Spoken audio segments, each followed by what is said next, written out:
We are live. We are live. Welcome to College Football's Peek Around the Corner with your host, Greg Flugar. We cover everything in college football because we love everything in college football. And if you do as well, please subscribe to our channel. Smash the like button if you like our content. Share the video with your family and friends if you want to support this Rebel Outpost college football YouTube channel with a donation. Just hit the $, make a comment, and I will get you a super chat as quick as I possibly can. Welcome into the studio that sits on the corner of Keith Jackson Parkway and Kurt Gowdy Avenue. Do not be afraid. Do not be afraid, PATC community. Do not be afraid to become a legend. In the comment section, in the chat room with the comments, and with your phone calls later in the show. The ACC needs to provide copies of the unredacted ACC ESPN agreements to Clemson. What does this mean? I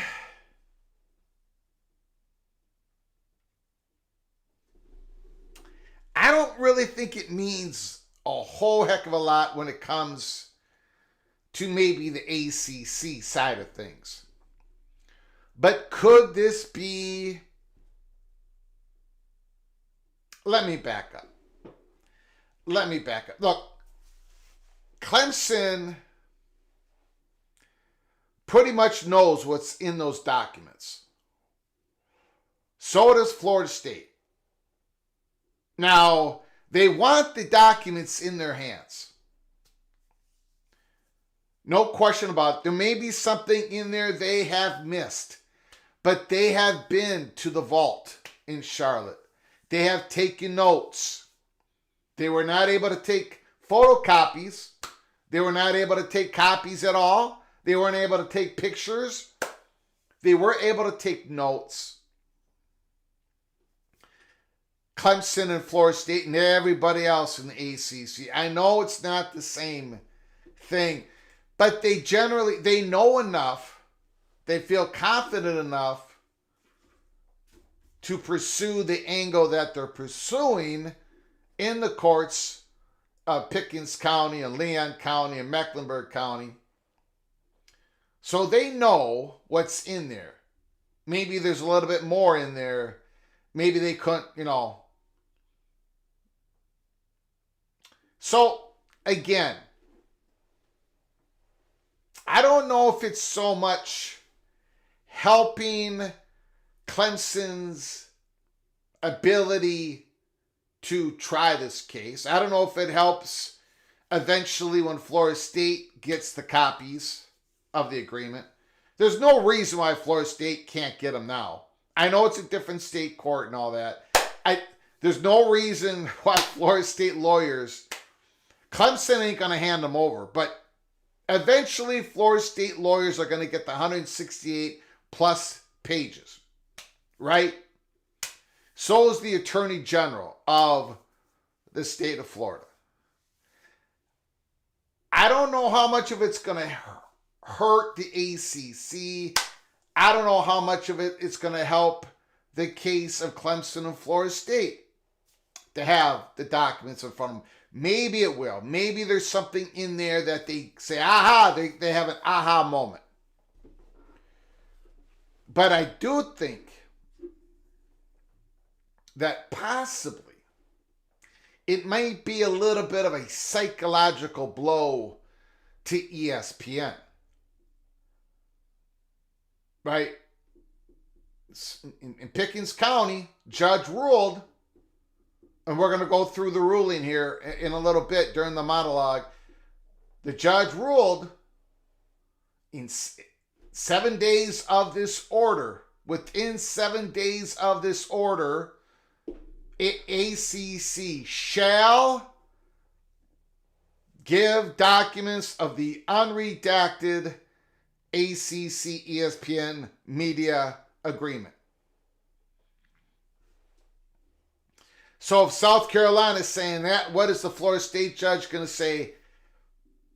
Not the Florida State judge, the Leon County judge. What is he going to say? What is he going to...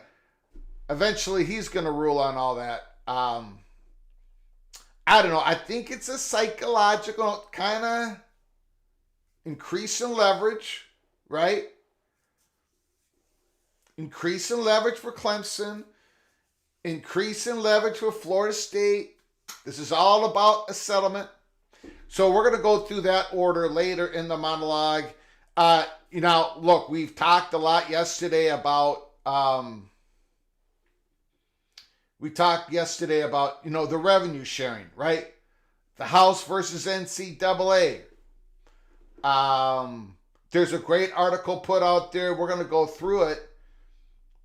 And it's what we basically said yesterday on our show. Yeah,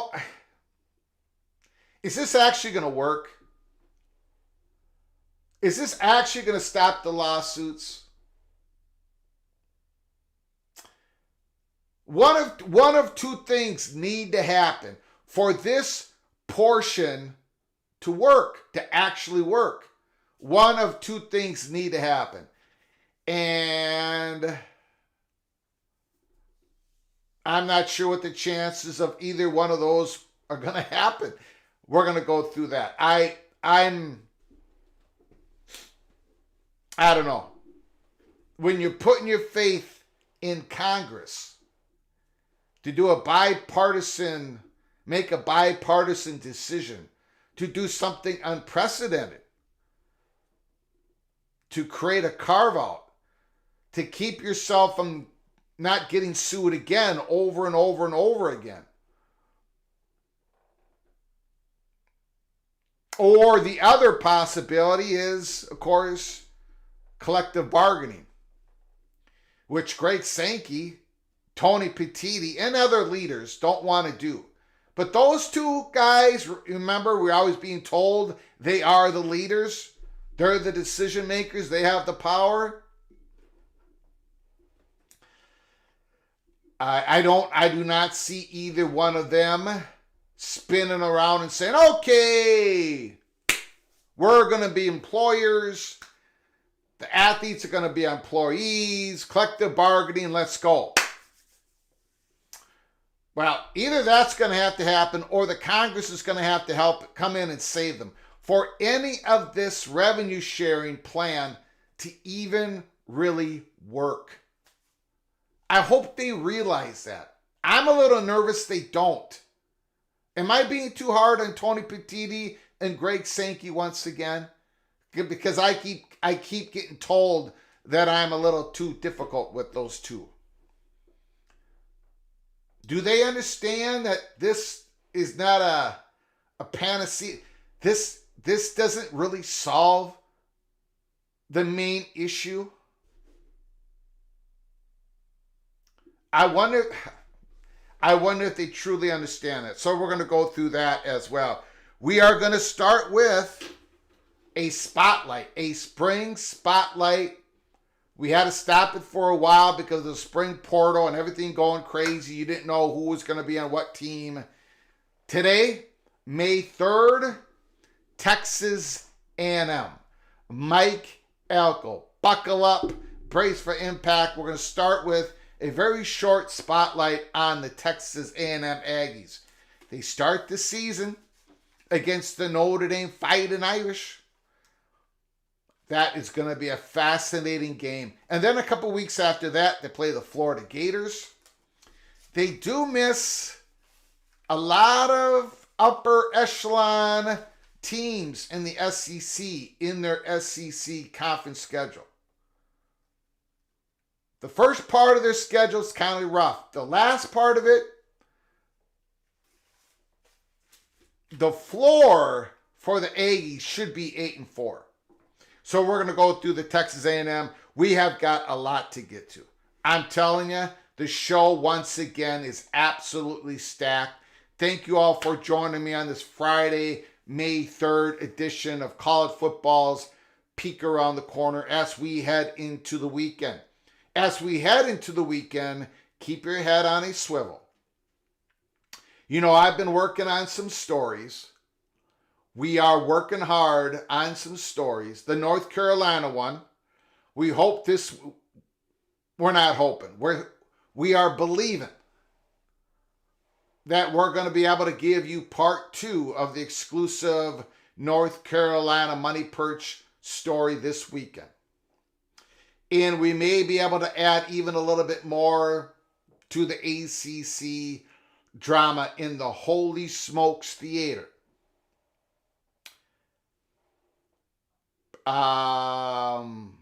There's a lot of people in their own world, in their own universe, outside of college football. There's a lot of people who hold a lot of power and a lot of influence. And they're not used to just staying on the sidelines and being quiet and not protect their investments. This is what it's coming down to at Chapel Hill. And it, you know, their motivation in protecting their investment is definitely not declining after this story breaking about the revenue sharing plan might get resolution within the next 40 days to satisfy the lawyers of House versus NCAA. So we're going to hit on that this weekend. So buckle up. Buckle up. Make sure you are a subscriber to this channel and have your notifications turned on. We've got a lot to get through today. Bo Stacker is in the house. Thank you, Bo. Daryl Harlow is here. For the Canes. Matthew Carlson, go blue. Randy Taylor, Cornelius Green, praise the Lord, Greg. Absolutely correct. The Georgia Bulldogs, Don Scruggs is here. Caleb Ramirez, Mr. Cyclone, Matt Neeson, the Big Rabbit is in the house. Droid 132F Andrew Krill is in the house. Mooncat, new member of the channel. Mooncat, thank you for coming on in. Mr. Mountaineer, here's Mr. Terrapin. JD Turtle, Carolina on my mind. Mr. Taylor, I might have to sing that. I might have to do an episode singing that song. I'm going to have to write that down. Hold on. Let me write that down in my mind. So if I sing that song, JD Turtle, in an episode, and people come complaining, blame Mr. JD Turtle in the chat room. Blame Mr. Terrapin. Crab Cakes and Football, another Terrapin. Holy smokes. Steven Wayne Russell, Larry the GM, Jeff Morgan, Expedition Greg is in the house. Congo is here. Randy Taylor, DP, Bill G, Bo Weevil, hello, go Clemson. Jen Fari, go Clemson. Rock and Rant is in the house. Mr. Hurricane, Jay Chapman is present. Alan Tran is here.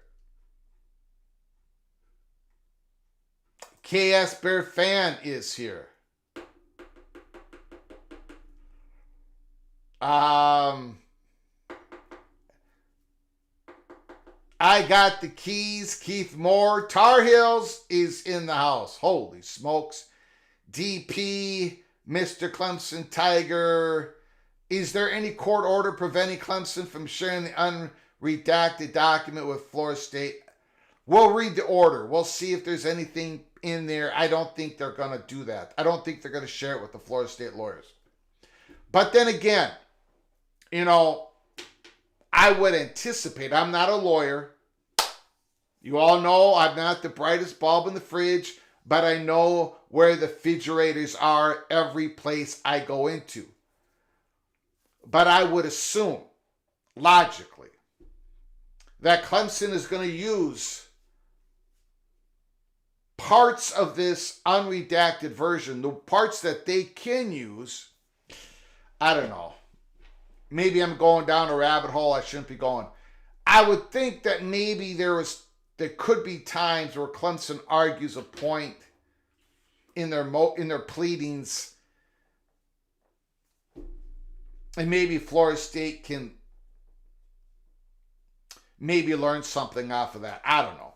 But I don't think they're going to be sharing documents.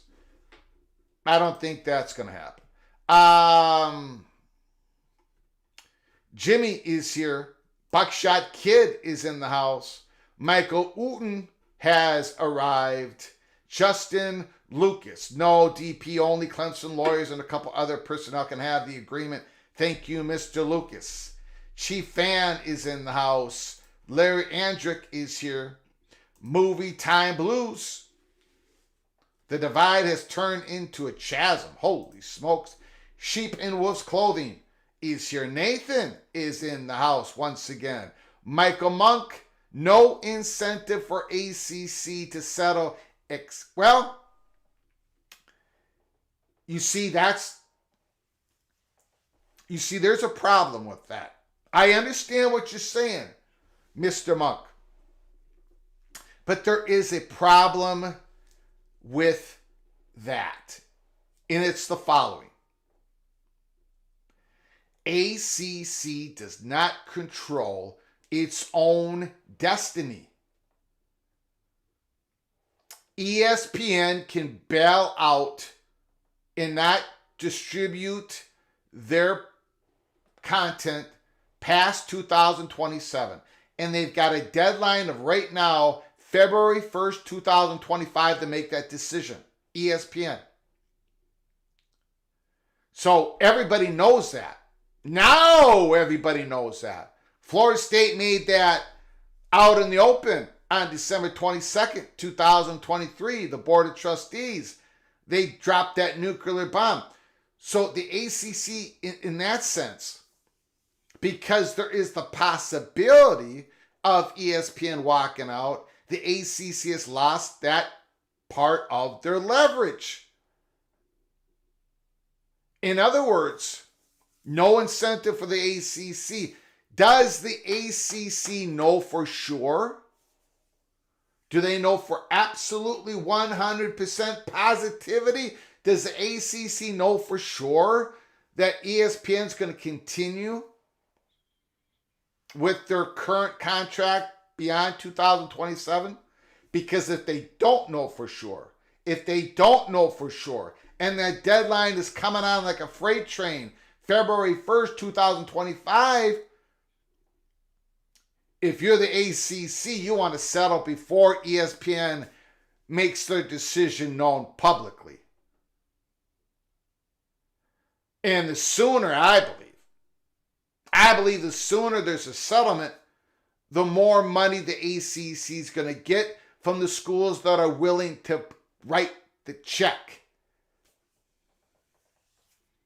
You know, schools like Miami, Virginia Tech, those schools that are possibly maybe thinking that they could leave the ACC and join the Power 2 in like a second mini wave after the Florida State, North Carolina, Clemson leave. Those schools want that number to be lower, right? Schools that may want the option of joining the Big 12 definitely want that number to be lower. But there might come a time when Florida State, Clemson agrees to a payment that may be a little bit higher than a lot of people expect. But either way, there is a built-in incentive for the ACC to settle if they don't know for sure that the rug is not going to be pulled out from under them with an announcement from ESPN saying, yeah, we're going to pull out of this deal.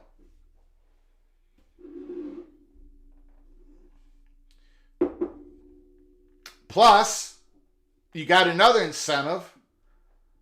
If it seems pretty clear that Judge Cooper in Leon County is ready to unveil the entire ACC ESPN media agreement out in the open in public, like the state of Florida sunshine laws might dictate, there's another reason why the ACC might want to settle, because ESPN might be saying, hey, settle.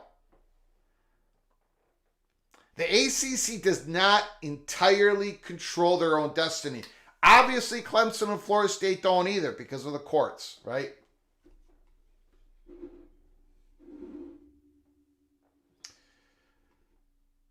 Daniel is in the house. He's late, but it's okay. We haven't even started the monologue yet. We're just talking. JD Turtle feels like he hit the lottery. Holy smokes. Expedition Greg is in the house. Clinton Moses, holy smokes. Jimmy, Texas A&M, L, bunch of W's, L, 1WL, bunch of WL, 8-4. That's how I got it. I think they're going to go 8-4. Adam is in the house. Young Seminole is in the house. Go Black 45. Larry Adrick, AMAC, AAR. 7 days to produce unredacted ESPN TV contract. Absolutely. Rob Shabel. Holy smokes. Rob Shabel. The man, the myth, the legend. Man, oh man. Holy smokes. I worked for Rob Shabel for years. So if you need anybody to tell everybody in the PATC community that the fat guy from Minnesota is truly a genius, Rob Schabel will confirm that. Am I right, Rob Schabel? Am I correct? And let me say one more thing.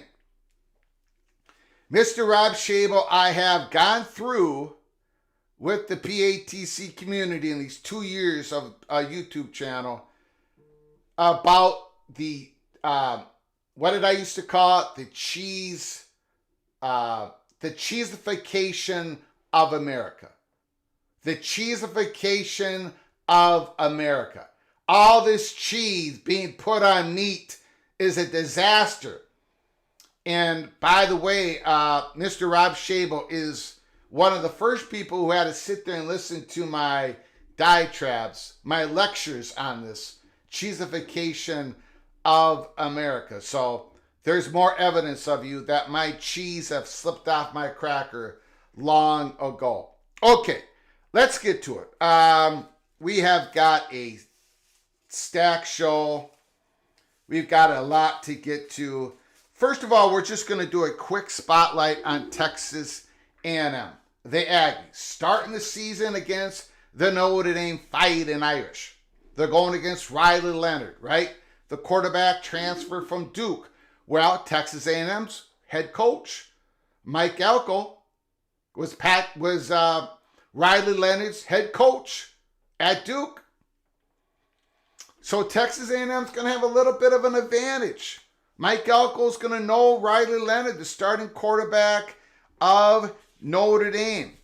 Texas A&M's quarterback's going to be Connor Weigman. We've talked about him before. He had watched his tape out of high school. Absolutely brilliant. But forget about that. Watch Connor Weigman's tape of last year. He was absolutely brilliant. I think he could be one hell of a quarterback. He was almost completing 70% of his passes last year before that injury at Auburn, against Auburn. Almost 70% of his passes, 8 touchdowns, 2 interceptions. He was rolling. And he was rolling with the Texas A&M wide receiver room that wasn't great. And I don't think they're going to be great this year, to be honest with you. And I think it's going to take Mike Elko a while to get that going. But he got injured. So everything went pear-shaped for Texas A&M last year. Now, he isn't quite healthy yet, right? During the spring camp reports, he's getting there. He got better during the spring camp, but he ain't quite healthy. He should be ready to go in August. And then we're talking about, and I've talked about this guy many times lately, Nick Scorton. Nick Scorton, the transfer out of Purdue Boilermakers. I know a lot of you haven't watched him. Well, you're gonna see him against Notre Dame.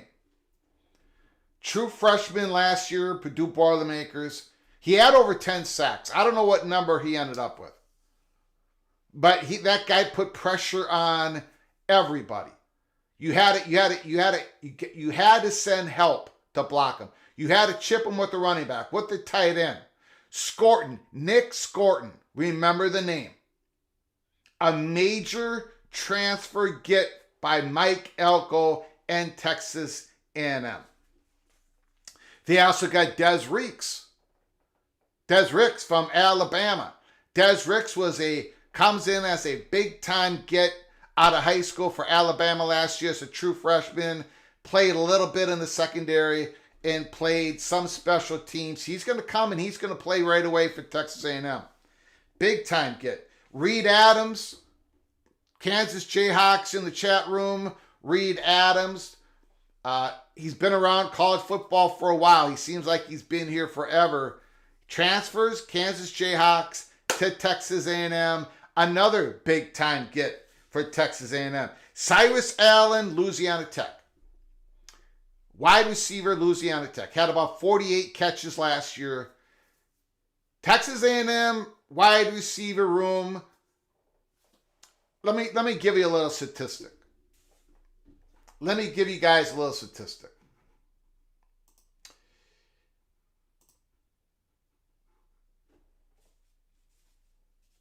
Let me just, from 2020 to 2024, the last 5 years, Texas A&M, they've had one first-round draft pick, one second-round draft pick. That's it. For the first two rounds of the NFL draft, for the last 5 years, Texas A&M has had one first-rounder, one second-rounder. You compare that to the rest of the SEC, holy smokes. You compare that to my beloved Minnesota Golden Gophers,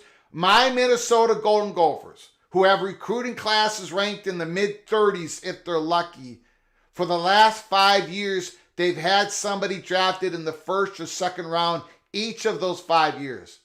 5 years in a row, PJ Fleck has developed somebody to where they're getting drafted in the first or second round. Texas A&M, who's had 2 recruiting classes in the top 6 for the last 5 years, have had 2 guys total. Jimbo Fisher, Texas A&M, all that NIL money, all that oil money, and they couldn't develop squat. Mike Elko, who's sitting there developing everybody at Duke, punching way over the weight class. So I think they got a good one at Texas A&M. Anyway, Cyrus Allen hopefully can help them out right away. Texas A&M is going to have to do this year. They're going to have to do this on the ground, running the ball, and with defense. They got Shamar Stewart and Shamar Turner. Turner is the great one, I think. He's going to be drafted hopefully in the first or second round in next year's draft. With Nick Scorton, I mean, there's your defensive line. There is your defensive line for Texas A&M. They are absolutely stacked at defense. And they got York. Tareen York was an all-freshman linebacker, all-American freshman linebacker last year. So I don't like their wide receivers. They got a true freshman coming in. They got a 5-star coming in. They got Noah Thomas, who's hot and cold, who can't stay healthy, gets all nicked up. New offensive coordinator, Colin Klein. You all know him from Kansas State. Did a really good job at Kansas State. With him and under Mike Elko, I think we're going to see a running game. I think we're going to rely on the defense. Connor Weigman, this year's all about getting healthy. I see 8-4. Let's take a look at their schedule. Again, early on, it's difficult. Later on, Mike Elko having some time. Take a look at this. Let me pop this up a little bit more. Notre Dame. We know about this game, right? We're going to be all over this game. Kyle Field, College Station, Notre Dame. They play McNeese. Then they go to Gainesville, Florida. Okay, Bowling Green back at home. Arlington, Texas. AT&T Stadium against Arkansas Razorback. Then they have a tough game at home against Missouri. This, to me, is the swing and gate game. This is a swing and gate game. If Texas A&M can win this game, 9-3, 10-2 is not out of the question. Now, of course, as of right now, I'm going to have Missouri winning this big road game at College Station because I think Missouri is going to be one of the top 5 teams in the SEC. They go on the road against Mississippi State. They're at home against LSU. They go to South Carolina. They play at home against New Mexico State. You remember Texas A&M lost to New Mexico State last year. Don't think they're going to lose to them again this year because Jerry Keel's gone and a whole bunch of guys left New Mexico State. And then they play Auburn. Their road games, their road games aren't bad. Right? I mean, if you had to choose your road schedule, SEC road conference schedule, you would take Mississippi State. You would take South Carolina. You would take Auburn, even though I think Auburn's going to be better. They also play Texas. Holy smokes. 8-4. I've got Texas A&M at 8-4.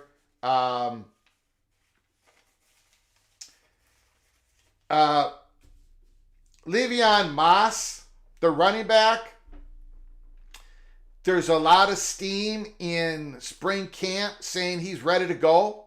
Like he's ready to go. He's finally ready to get it done.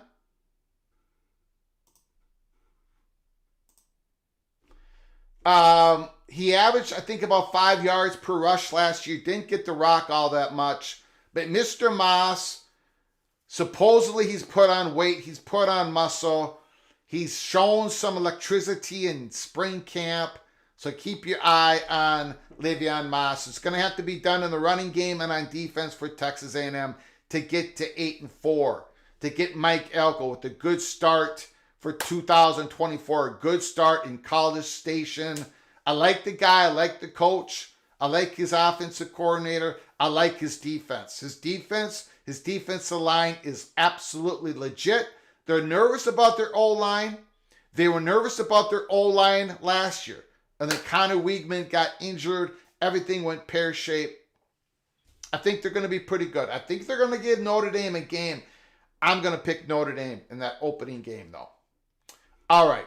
Ryan Willie, got to have onions covered by cheese on top of a juicy, loose burger. You're absolutely crazy. But I thank you. I thank you for your super chat. Evil Badger, Ryan Willie. Thank you so much. Get the cheese off the hamburger. Get the cheese off the hamburger. Thank you so very much, Mr. Ryan Willie. Appreciate your incredible generosity to this channel. Ray LA says Notre Dame is going to give AM a beating. Well, I think the line is around is like 1 point. I think Notre Dame is favored by a point and a half. I could be wrong. But it's somewhere like that. Notre Dame, Riley Leonard had surgery this spring. That ankle. He's coming off an injury from last year.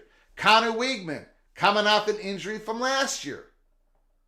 Both quarterbacks are not even going at it 100%. So it's kind of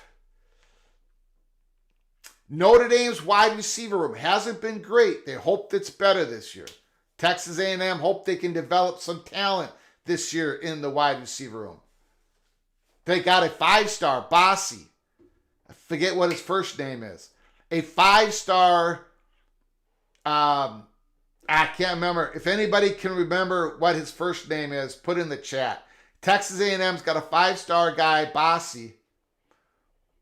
The number 1 rated athlete in the 2024 class, coming as a true freshman.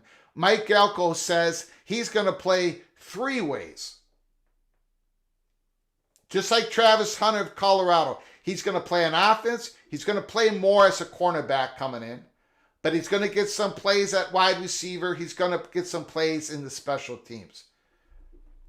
Bossy, 5-star, coming in, true freshman. I forget what his first name is. Anyways, let's get to it, guys. Texas A&M spotlight. Just let that old marinate. Kirby Smart. Georgia makes Kirby Smart college football's first $13 million coach. Holy smokes.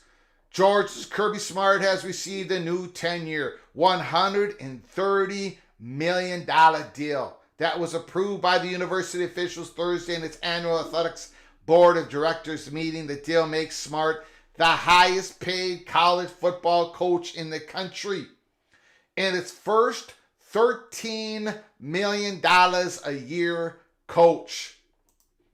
Smart, who is scheduled to earn $10.75 million this year under his old contract, will see his salary increase to $13 million annually. That money is guaranteed for at least the first half of his contract. His new deal runs through the 2033 season. Smart could also earn up to $1.55 million in bonuses. He is entering his 9th season as Georgia's coach. His Bulldogs captured back-to-back national championships in 21, 22, and won the SEC record 29 straight games before losing to Bama last season in the SEC championship game. And of course, what usually happens, Georgia Athletic Director Josh Brook also received a raise and extension Thursday.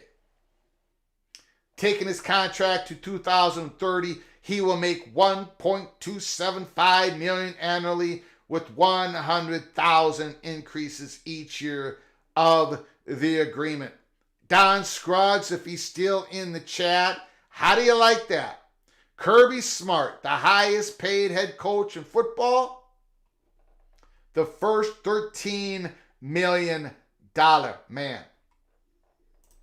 Then there was an article here. We're just gonna do a couple pages from The Athletic talking about the newcomers coming in. Stanford, California, and SMU. Who's going to be competitive in 2024? Will the expansion affect recruiting? Stanford and Cal will be better prepared for the level of competition, having previously competed at the Power 5 level. The Golden Bears returned quarterback Fernando Mendoza. And this cat played really good at the end of the year. Remember, he did not start at QB1. He did not start the season as QB1. He got better and better. Fernando Mendoza is one of these guys. Look, they got Mendoza at quarterback. They got the great running back, Jaden Ott. California's got a couple pieces there on offense. The offense at California Berkeley has been absolutely brutal. Brutal for about the last 10 years. But, you know, they've got some talent in the backfield. California Bears got some talent in the backfield. A potentially fun, under-the-radar player to watch after he threw for 1,700 yards, 14 touchdowns, 10 interceptions as a redshirt freshman last year. And Stanford is recruiting well under new coach Troy Taylor. The Cardinal 2024 class ranked number 30 and included 2 top 250 prospects. That's all positive. But Cal still hasn't had a winning season since 2019. I don't even know if they've scored an offensive touchdown since 2019, but I think they've got some talent in the backfield this year. Stanford, of course, their offense finished number 91 on offense, number 132 defense 1 year ago. Holy smokes. That's why I don't think I'll be surprised if we look up at the end of the year and SMU has had the most success among the newcomers. Lashley, the head coach, inherited a quality program from Sonny Dykes when he returned to SMU as the head coach after the 21 season, has kept the Mustangs among the top offensive teams in college football. Yes, the defense SMU will see in the ACC will be tougher than the ones the Mustangs face in the AAC. But Lashley has made a point to beef up his roster with plenty of Power 5 talent. SMU has signed 50-plus transfers since Lashley took over, with more than 40 of them coming from Power 5 levels. Starting quarterback Preston Stone, leading rusher Jalen Knighton are back after the Mustangs went 11-3 a season ago. Something tells me SMU, which has a manageable schedule, we've gone through their schedule. They've got the easiest schedule in the ACC. The newcomer SMU Mustangs have got the easiest, most manageable schedule in the ACC. So think about that when you're making your predictions. All right? Okay. Let's get to, we still got a whole bunch more to get to, but let's get to the big news of today.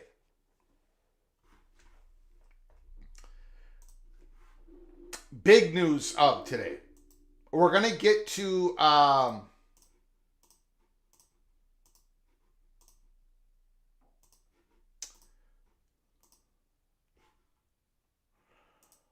let me pop this up more here. Let me see what I can do. Hold on.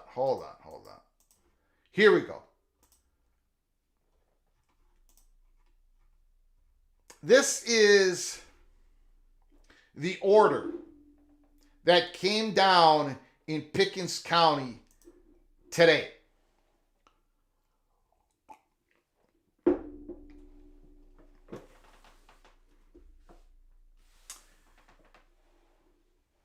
We're going to skip the first part.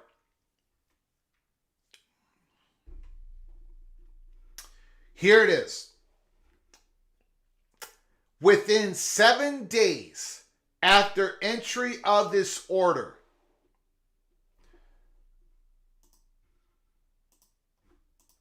hopefully you can see that better there. Within 7 days after entry of this order,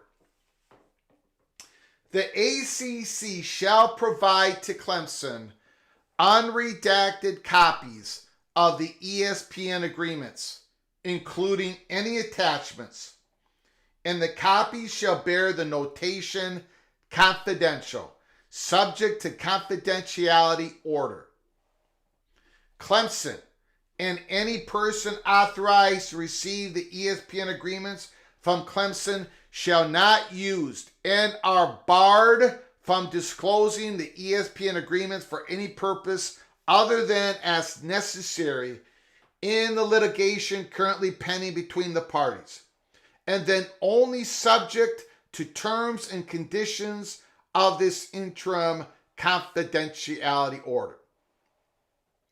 Clemson shall not disclose the ESPN agreements to anyone other than Clemson's counsel in the litigation currently pending between the parties, including such counsel's immediate paralegals and staff or any personnel working at or under the direction of such counsel, paralegals, and staff. The court or related court personnel, to the extent that Clemson determines that some of all of ESPN agreements are necessary to the prosecution of the claims and defenses in the litigation currently pending between the parties, provided, however, that if submitted to a court, Clemson shall submit the ESPN agreements only under seal and shall take all additional measures provided for under the applicable rules to court to prevent disclosure to third persons, the public, or anyone other than the necessary court personnel or the court. So again, Clemson is getting the unredacted copies of the unredacted media agreement between the ACC and the ESPN. And they're not going to be able to give it to anybody. They're not going to be able to give it to Florida State. They're not going to be able to give it to any third parties. Only whoever is responsible or at the direction of the lawyers, their staff, paralegal, they cannot give this to anybody. I very highly doubt this is going to leak, ladies and gentlemen. Clemson does not want this to leak. They got what they wanted, kind of.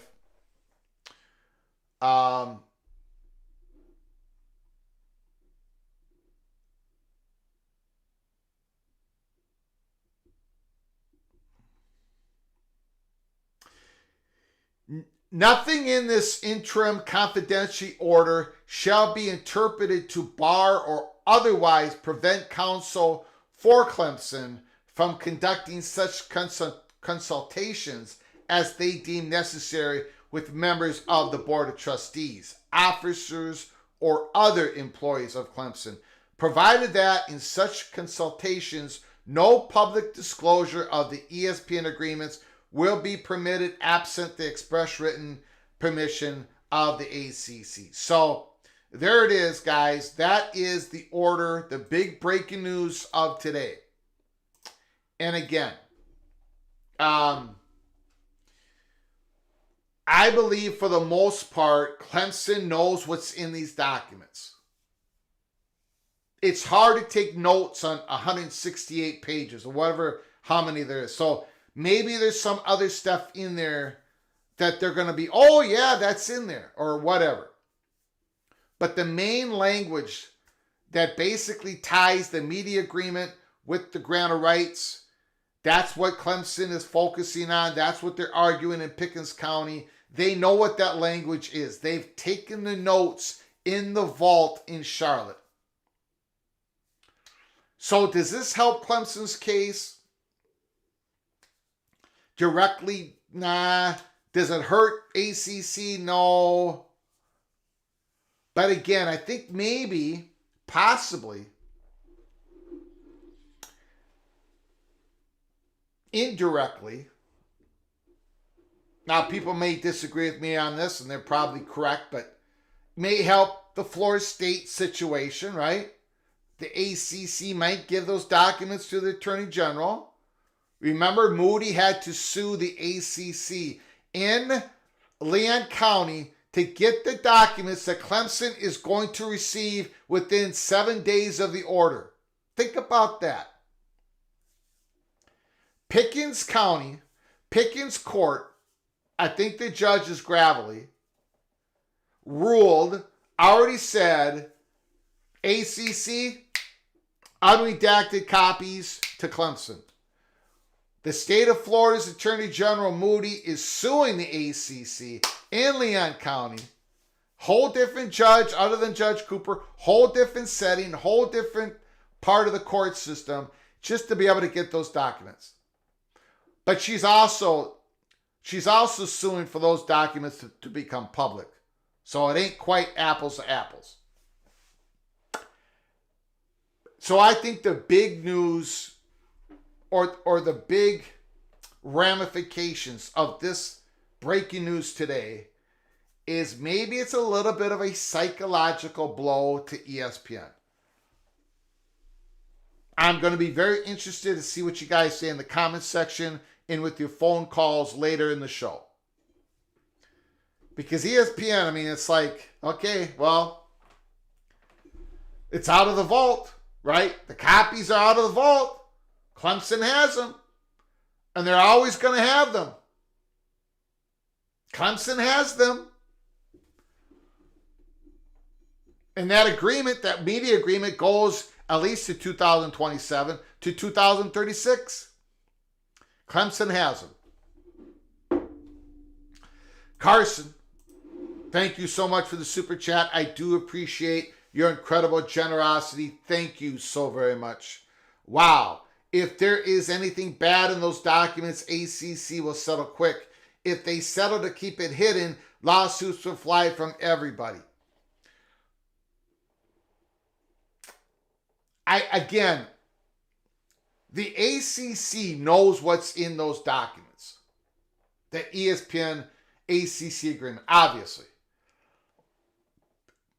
For the most part, or all the parts, Clemson knows what's in those documents. You know, Clemson has been working on this for over a year. So did Florida State. They've been down to Charlotte. They've been focusing on that ESPN ACC agreement. They've been taking notes.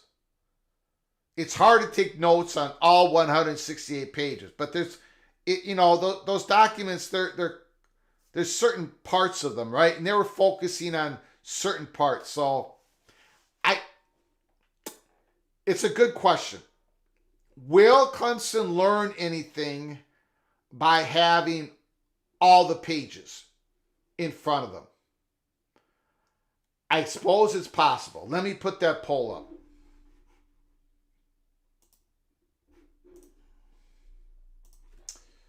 Hold on.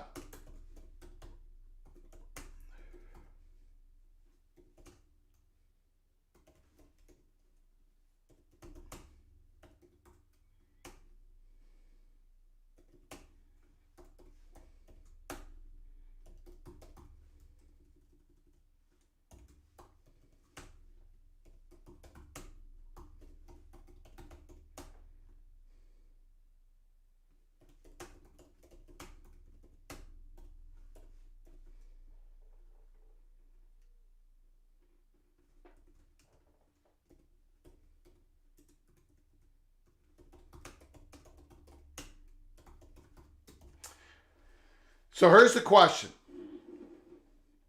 Will Clemson learn anything new of the ESPN ACC media agreements by having all 168 pages in their hands that they already... Yeah, I'll just leave it like that.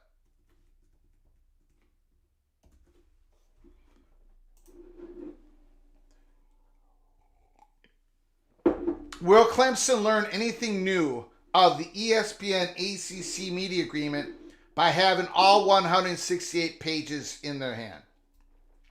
Thank you, Carson, once again for the super chat. I do appreciate it. Maybe I'm wrong. Maybe this gets the ACC even more nervous. I think it's really about ESPN. Pushing ESPN to push ACC to potentially settle. Ryan Willie, Kirby sent a thank you card to Harbaugh.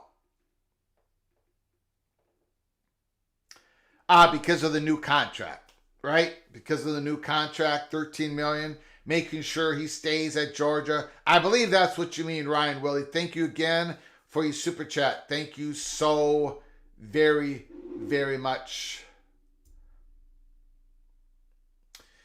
Yeah, Oregon already has... Oregon already had big news today. Oregon's already received big news today. We'll get to that in a second. Oregon is going to have a big weekend of commitments, as two have so far fallen, and it said Peyton Woodward and Jacoby Matthews are expected to commit sometime this weekend. Yeah, well, they got a really good defensive tackle today in the portal. Derek Harmon has committed. Michigan State Spartans transfer to Oregon Ducks. Derek Harmon has committed to Dan Lanning and the Oregon Ducks. That happened today. That is a big time get for the Oregon Ducks. Big time.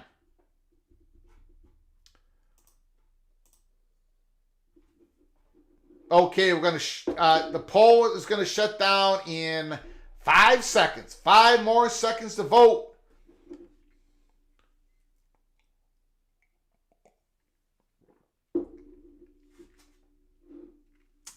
After 39 votes, after 40 votes, 75% says yes, Clemson will learn something. Okay? 25% says no, they will not. Very interesting. PATC community has voted. Rock and Rant, they learn more because they aren't rushed and don't have to just take notes. They could learn more. You could be right. We did hear reports when they did take notes in Charlotte that there was always somebody watching them. It wasn't like they, when they were in the room taking notes, there was somebody, an official from the ACC watching them. But I don't know if they were ever rushed. Like, you've got 30 minutes to take notes, and you can't come back for another 3 months. I don't think it was anything like that. I don't know. I'm very interested to hear what people think on that.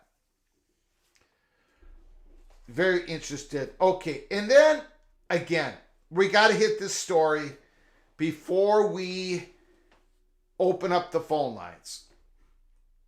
Before we open up the phone lines, we got to hit something here. They could not take pictures. Nope. No pictures. They could not run it through the copy machine. The only thing they could do was take notes.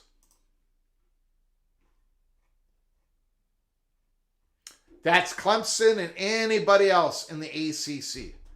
And only like an athletic director and maybe some legal counsel could go into that room.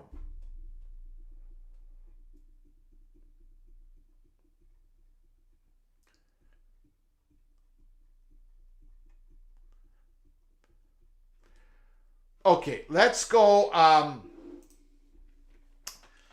Eric Prisbell on 3. The most important element in the House case settlement, protection from further lawsuits. And he absolutely nails it.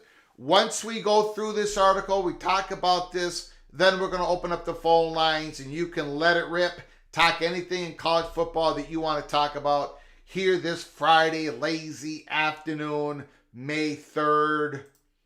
The most consequential outcome in an anticipated settlement of the landmark House versus NCAA antitrust lawsuit won't be the hefty bill for the NCAA, which could exceed $2.7 billion paid over the next decade, nor will it be the creation of a framework for a long-awaited revenue sharing plan, which we've been talking about. We've been having fun. We've been discussing it. How would it work? Right? But as the settlement shift tectonic plates for college sports nears, with potential details first reported by ESPN and Yahoo Sports, here's the most important component to watch for. And I absolutely agree. Protection from further lawsuits. The only way for an expected settlement to be sustainable long term is for the deal to be merely the first move in a two-step process that staves off continued antitrust lawsuits against the NCAA. And there are only 2 ways for that to occur. And I don't have positive feelings about this, ladies and gentlemen. These 2 ways, I don't think we're close to either one of these 2 ways. The NCAA could finally secure its long-sought antitrust exemption from Congress. Or it could open the door to athlete collective bargaining, where much like in pro sports, athletes will negotiate compensation and benefits as part of a union. So you're gonna have to get protection from Congress, antitrust exemption from Congress, a carve-out, protection, or you're gonna have to do the collective bargaining. And are we anywhere close to either one of those 2? I ask you, PATC community. I don't mean to be the bringer of bad news.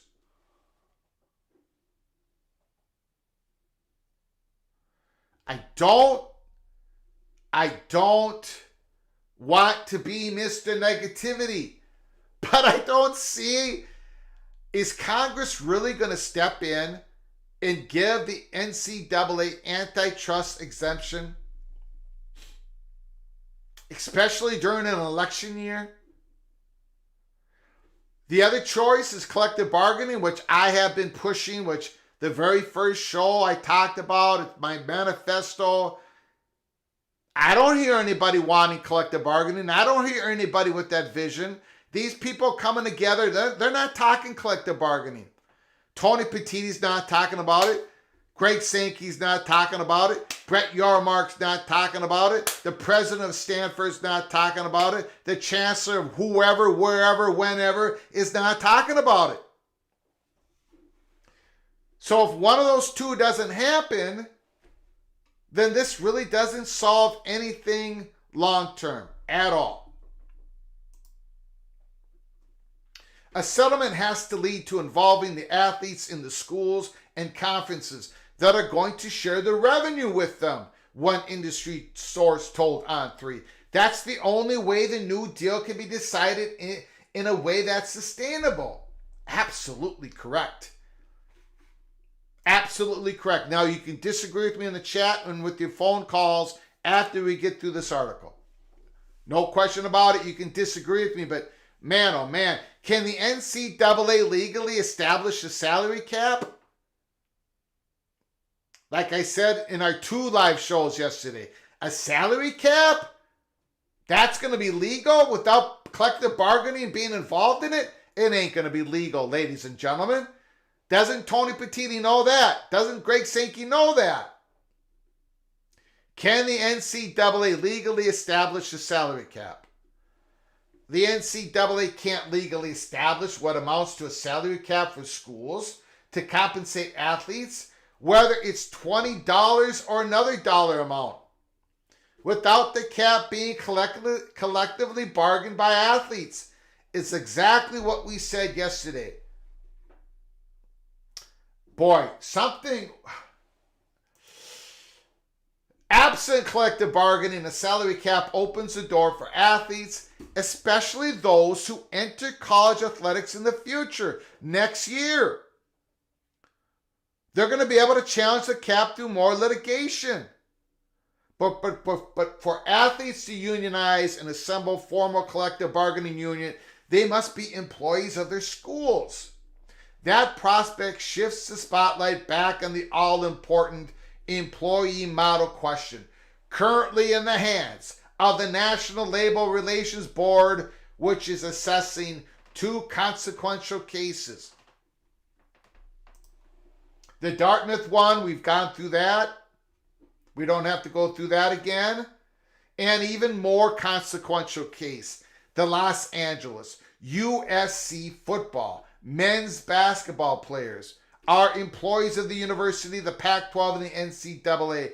The judge is weighing whether USC football men's basketball players are employees.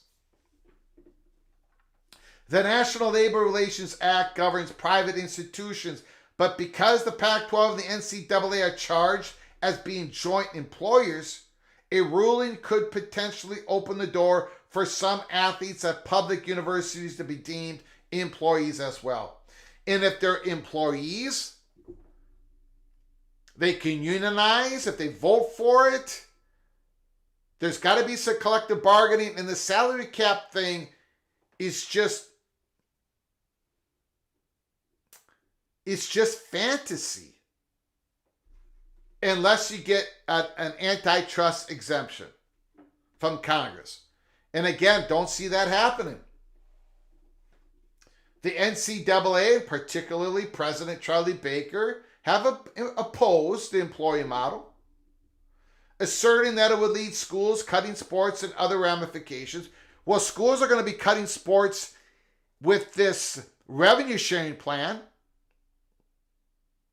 Either way, they're going to be cutting sports.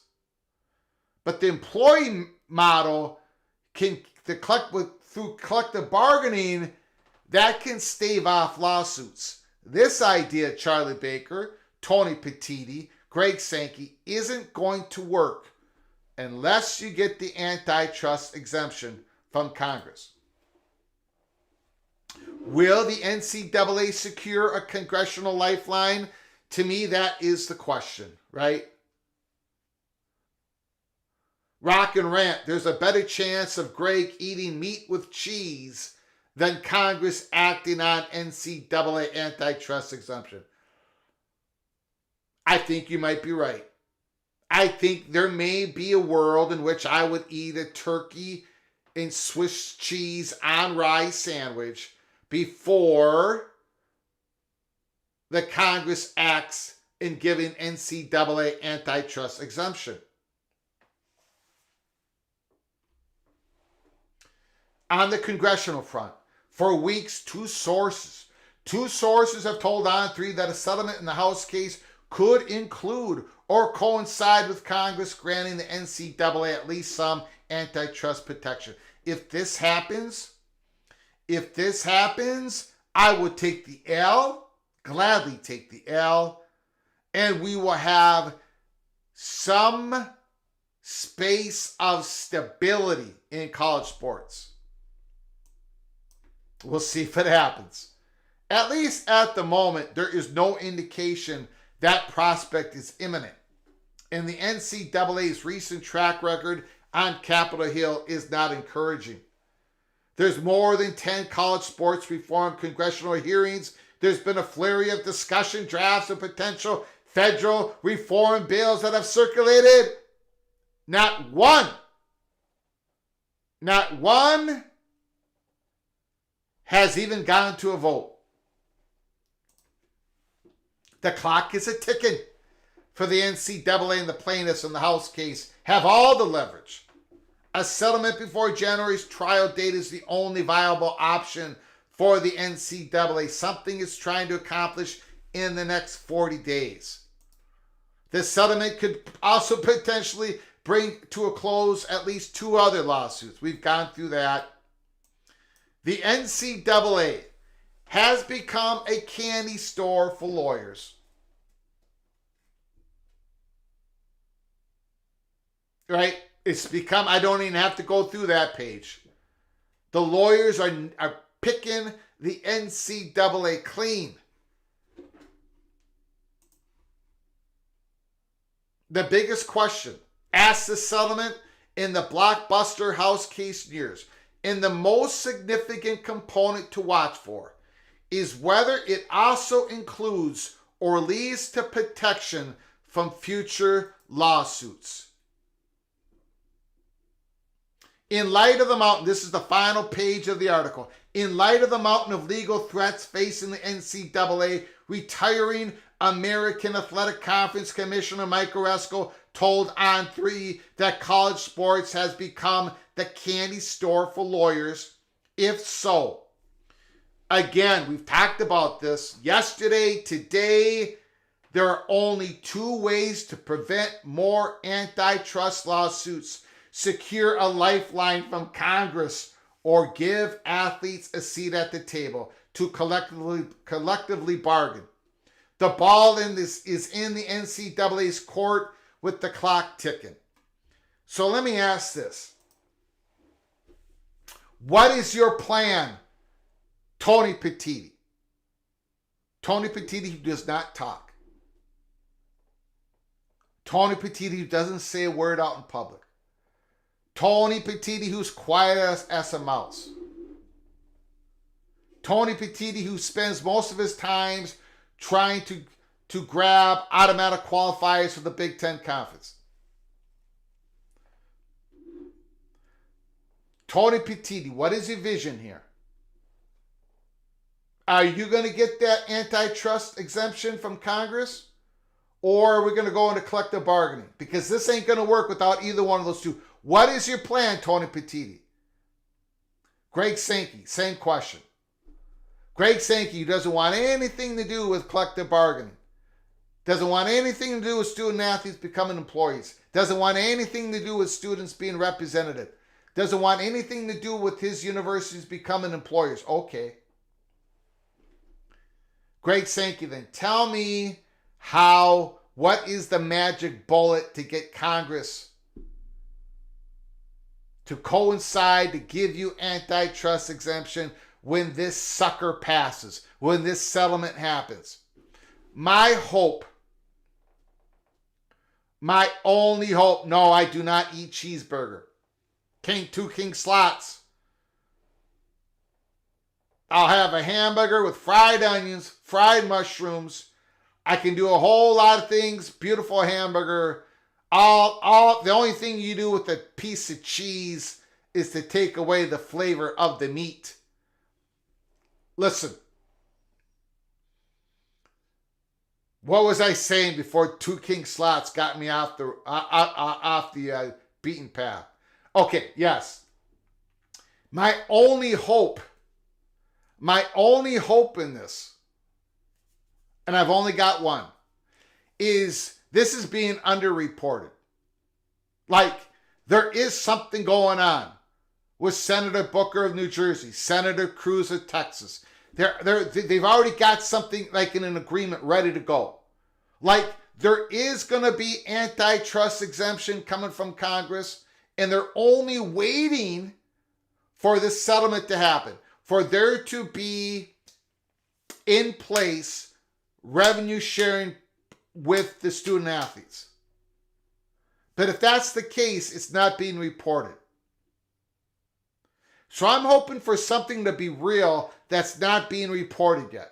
Because if it isn't real, if they're not in the room, if this isn't about to happen, if this antitrust exemption isn't going to happen, this carve out, this special protection for the NCAA and college board, if it ain't about to be delivered from Congress, how do you expect it for it to be delivered in this election year?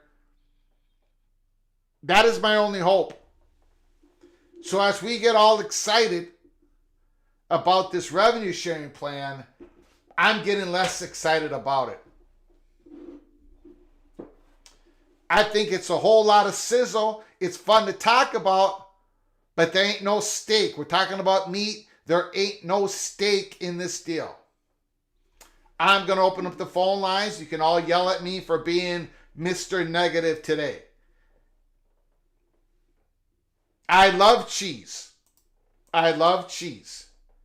I love grilled cheese is great. Grilled cheese sandwich, fantastic. Ham and cheese sandwich, ugh. White Castle. Go to White Castle. After this show is over, go to White Castle. Buy yourself the sliders. Buy the ones without cheese and then go buy the one with cheese. And then be honest with yourself. What is better? You never put cheese on a steak. You never put cheese on a beautiful fillet of fish. There's seasoning. There's other things you can do. You are all conditioned. Everybody in the chat room is conditioned to put cheese all over your meats. It's the great cheesification of America. It is the grandest, biggest conspiracy. The grandest, biggest conspiracy that nobody knows about. The cheese. The cheese. Oh my God. Oh my God.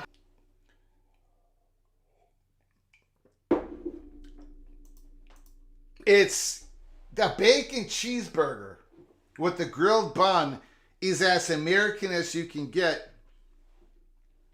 Now, but not back in the day. It's only been this creation over the last 30 years.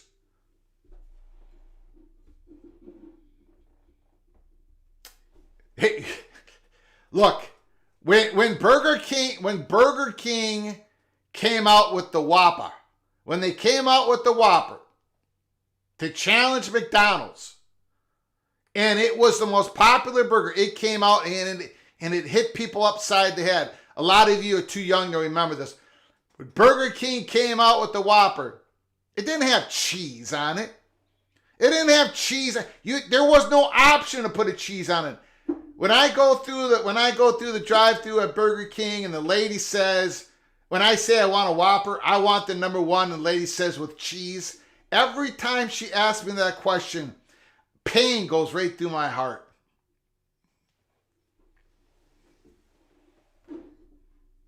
Okay, we're opening up the phone lines.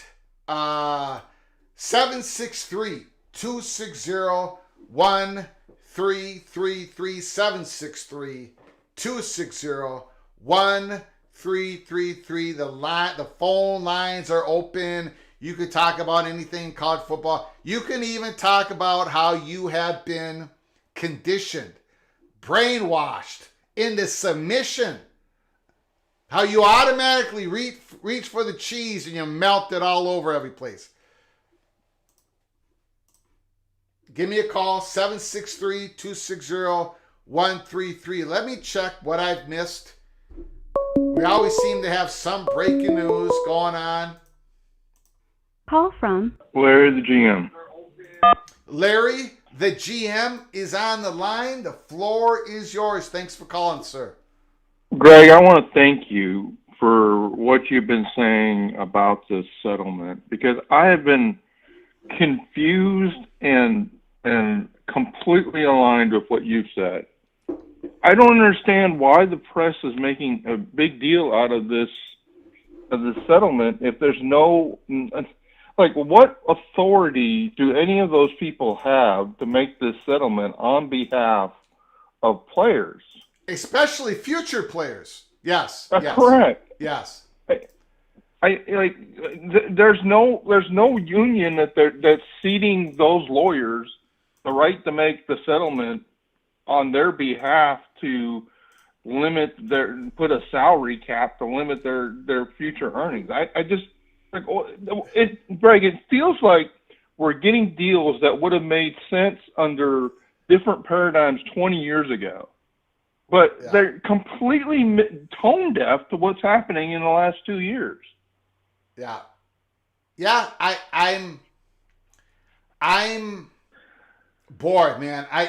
Every hour, and I don't want to do this, especially on a Friday, but every hour that passes, I'm becoming more negative about this whole thing, because they're going to get no protections.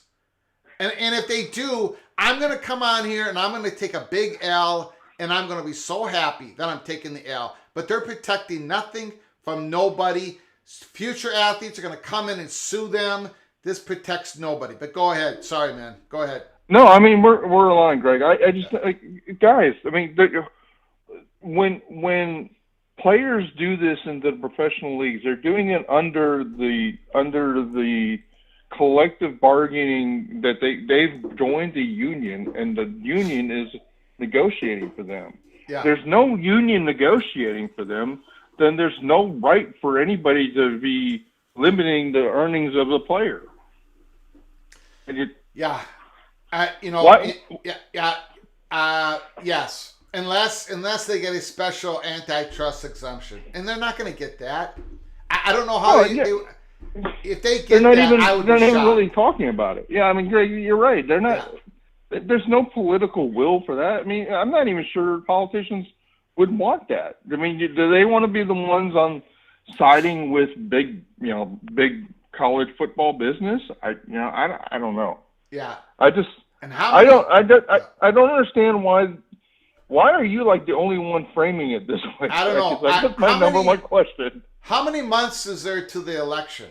There's not many months to the election, right? Like June, July, August, September, October. There's 6 months to the election. You're not going to get in the next 6 months. And then, of course, the new Congress comes in. And, I mean, I'm really down on this now. I'm really, really down on it. Well, Greg, I just want to thank you for giving your voice the way I've been thinking about this almost immediately upon hearing it. And it's like, I don't really understand why you're the only one that has the knowledge and the foresight to see, like, this is the same thing that gets the NCAA in trouble with the Supreme Court every time they try to do something like this. Like, they have no authority or no right to do it. Yeah, my only hope is this story is being underreported. And it may be, maybe they don't have the goods. Maybe ESPN, Yahoo Sports don't have the goods on what is being created between Cruz and Booker and whoever. That's my only hope. And because that's my only hope, I'm very short on hope. I mean, the reality is, if that is actually happening, that's what the reporters should be. That's the story they should be just pursuing. Sure, but they may just not have it yet, or maybe they don't have the goods on it. Who knows? You're right though, but yeah. I mean, why? I guess the question is, why doesn't anybody question them about how this is legal? That's the question that I would ask. The reporters, like, how is this going to work, guys? Because you know why? Because they can't. Because Tony Petitti doesn't say anything. number one, he doesn't say anything. He doesn't get himself answering questions. He doesn't talk.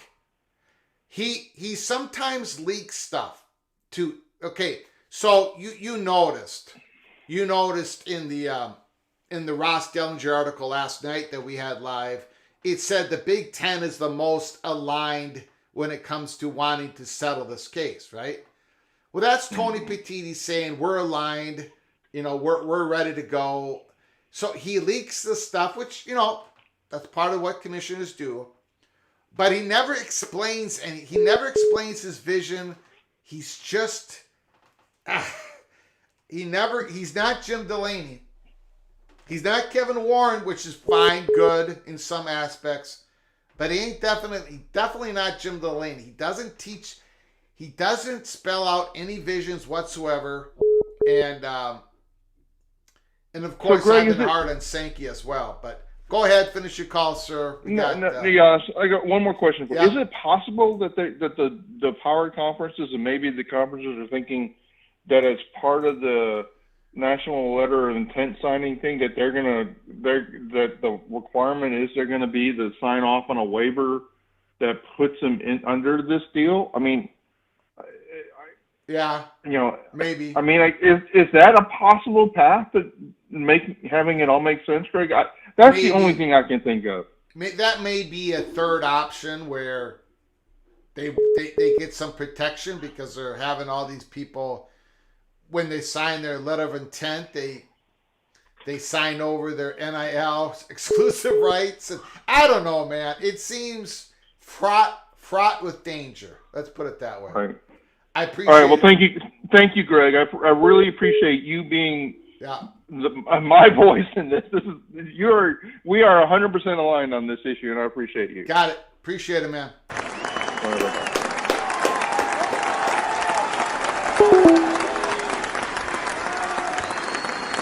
That's a great call because actually somebody actually agrees with me in the PATC community. There was some breaking news here, and now I lost it. Breaking news, and I lost it. Holy smokes. Unbelievable. And I don't remember what it was. Very poor on my part. Call from Jeff Fuller. Jeff Fuller, the floor is yours. How you doing, sir? Doing great, Greg. How are you? Well, here we go. Jeff, one moment, please. I apologize. There is some breaking news, but then I lost it. I found it again. According to John Casano, Oregon State and Washington State football contracts are being finalized. It will be with the CW and Fox per sources. The CW gets 10 games. Fox owned 3 games. Now, we talked about this at Peek Around the Corner.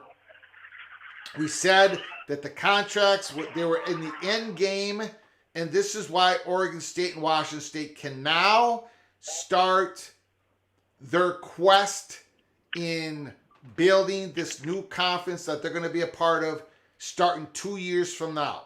Because the TV contracts were getting done, now they can open up and finally get valuations, which they've been getting, on potential other schools coming into this new PAC conference. We're going to be covering that story as it goes on. But Jeff Fuller, thank you for the patience. The floor is yours. Yeah, interesting news.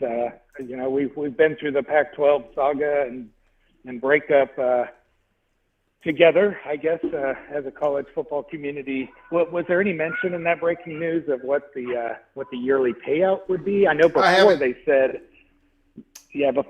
it was going to be more about exposure than about money. Yeah. So that may signal maybe, and if they don't release a figure, we wouldn't be surprised if that's a very small number compared to what the Power 5 conferences are getting. But yeah, I'm sure it is. Yeah. I'm sure it is. I haven't seen any numbers yet, but I'll be looking for it. Yeah. Yep. I've been trying to follow along yesterday's show, today's show. I've sort of been hit and miss for a while. But did we get any clarification on if they're expecting every Power 5 school right now to pay an equal amount. They said they got the figure from Dellinger's article from looking at the media payouts, sort of the conference distributions, the corporate sponsorships, and the ticket sale revenues. And if they use that to get an average number, it seems like, Minnesota and Purdue shouldn't have to pay as much as Ohio State, which is going to have a lot more in ticket sales. Okay, now are you talking about? This is the payback for the 4-year revenue when NIL, I think it was 2018 to 2021, the back pay. Yeah, I don't think those statistics had to do with the payback. I think those statistics had to do with the going forward, salary cap. That 17 to 22. Yes. Yeah, okay. You're taking the average of everybody, and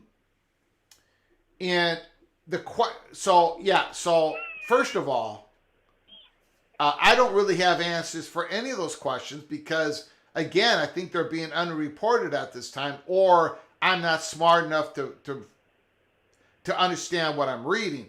But there is no, in the last couple big reports from Yahoo, from ESPN, I don't see any real good information, clear information on. Well, let me back up, Jeff. It sounds like the back pay is going to be handed out by the NCAA, okay?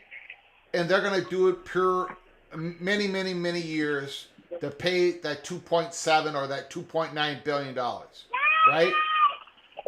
And okay, yeah, withholding the unit payout. Yes, and all that stuff. So I think that's how it's all going to happen, and it sounds like everyone's going to be, I don't know, being withheld, basically. Maybe not exactly everybody the same number, but I think it's going to be relatively the same.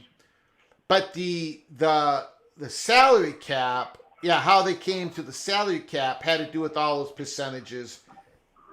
And I think it has to be related though, because if they're looking, I mean, it should be. I mean, I think I heard Numbskull News talk about it a lot on the show last night, just saying, hey, these are, how are we getting evaluation? I think even is it Kessler or Kellum or whatever, the lawyer, he made a point to say, Lehigh University and Alabama, they're very different schools. Yep.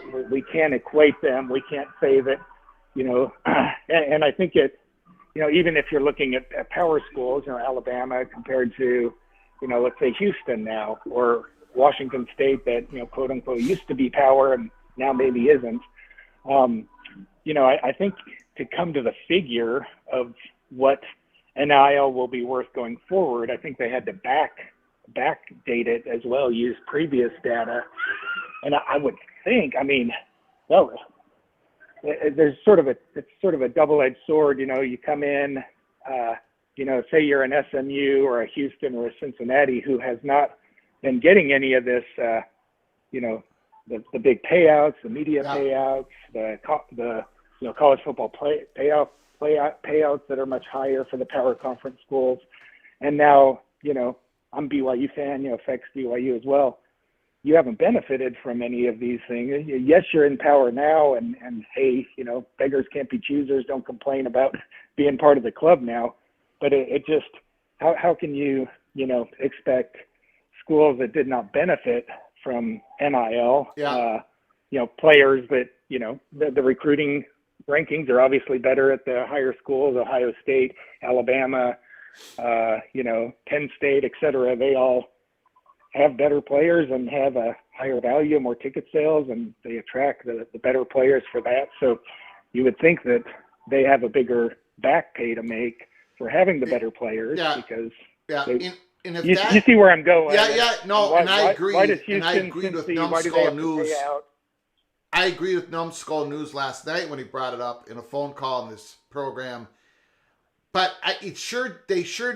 they did not make it clear, if that is the case, that Ohio State's going to be making bigger back pay payments than West Virginia. They did not make that clear, right? If that is the case, they definitely did not write it in these couple big reports that we got yesterday. Now going forward, so I don't know the answer to that, because they didn't really spell it out to us. Other than it sounds like the money's coming from the NCAA, and then the NCAA is going to withhold payment to the rest of the schools. And are they going to withhold more money from Ohio State than they would Purdue? Probably not. So I don't know, Jeff. I don't know. But going forward on the salary cap, if this is truly how it goes, I think there's going to be a lot of variety within these conferences on what the salary cap is, how they're going to spend the money, what they have this extra. The salary cap's going to be it's going to fluctuate between 17 to 22 million for at least the Big Ten and the SEC, but there could be another 10 million on top of that a school can spend based upon expanded rosters for expanded rosters that bring on expanded scholarships for all the sports sponsored teams. Well, some schools aren't going to want to increase their scholarship for some of these non-revenue sports. Some are. I just think everyone's going to have a different. There's going to be some variety in the decisions made in each of these athletic departments. Yeah, I completely 100% agree with you there. And you could, our schools who are, maybe used to getting power money but not having the bigger margins, are they going to have a harder time finding that money than schools that are coming in that are maybe more built to not get the big payouts? Are they going to, like with a Houston, a Cincy, a BYU, and SMU, have an easier time keeping a low budget rather than doing all this downsizing to get that extra money? Could they just shunt the new money from the power payouts that they hadn't been getting? Well, SMU is a different story because they're not getting any of that. But the other the new four Big 12 schools, are they maybe built financially to survive this a little better and to just sort of transfer over some of that new money that they're not used to getting over to, play at the highest level with these NILs at that salary cap that they're mentioning? It'll be interesting to see. One other point about the Clemson situation. Yeah. I think from your first show yesterday, I think I heard, lawyers are going to be lawyers and they're going to throw out there anything that's going to benefit them. I think I heard an argument that it really should be done in South Carolina because the ACC has invested so much in having, all these conference tournaments and all these other things there in South Carolina. I've looked and I've seen how many ACC schools are in South Carolina, and it's Clemson. Who do you think was lobbying, to get all these events down there? And, Clemson, I'm sure, wanted all these events down in South Carolina, better turnout for their fans, easier to get there, potentially a home court advantage with some fans and convenience.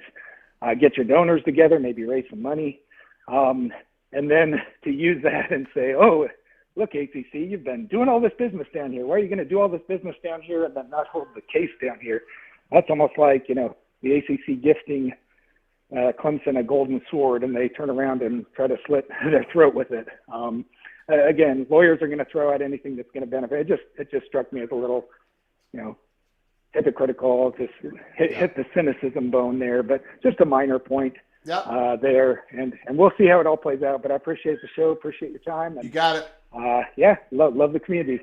Appreciate it. Thank you, Jeff. Mr. Fuller, great call once again.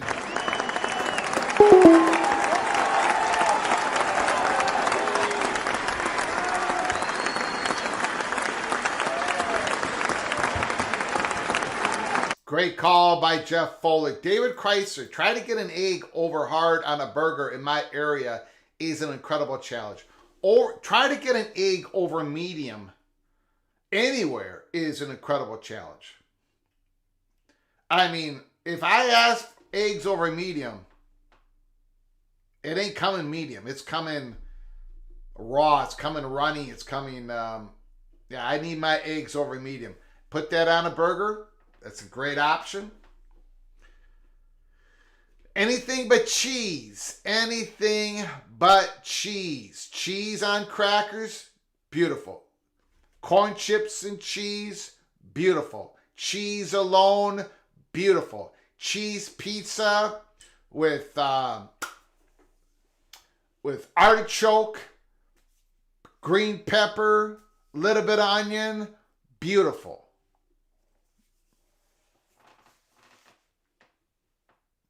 Italian sausage, beautiful. Start putting cheese around an Italian sausage and a pizza. The Italian sausage goes.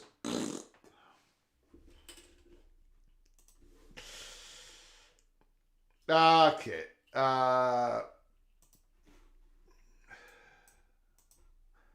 Lee, every great burger starts with cheese.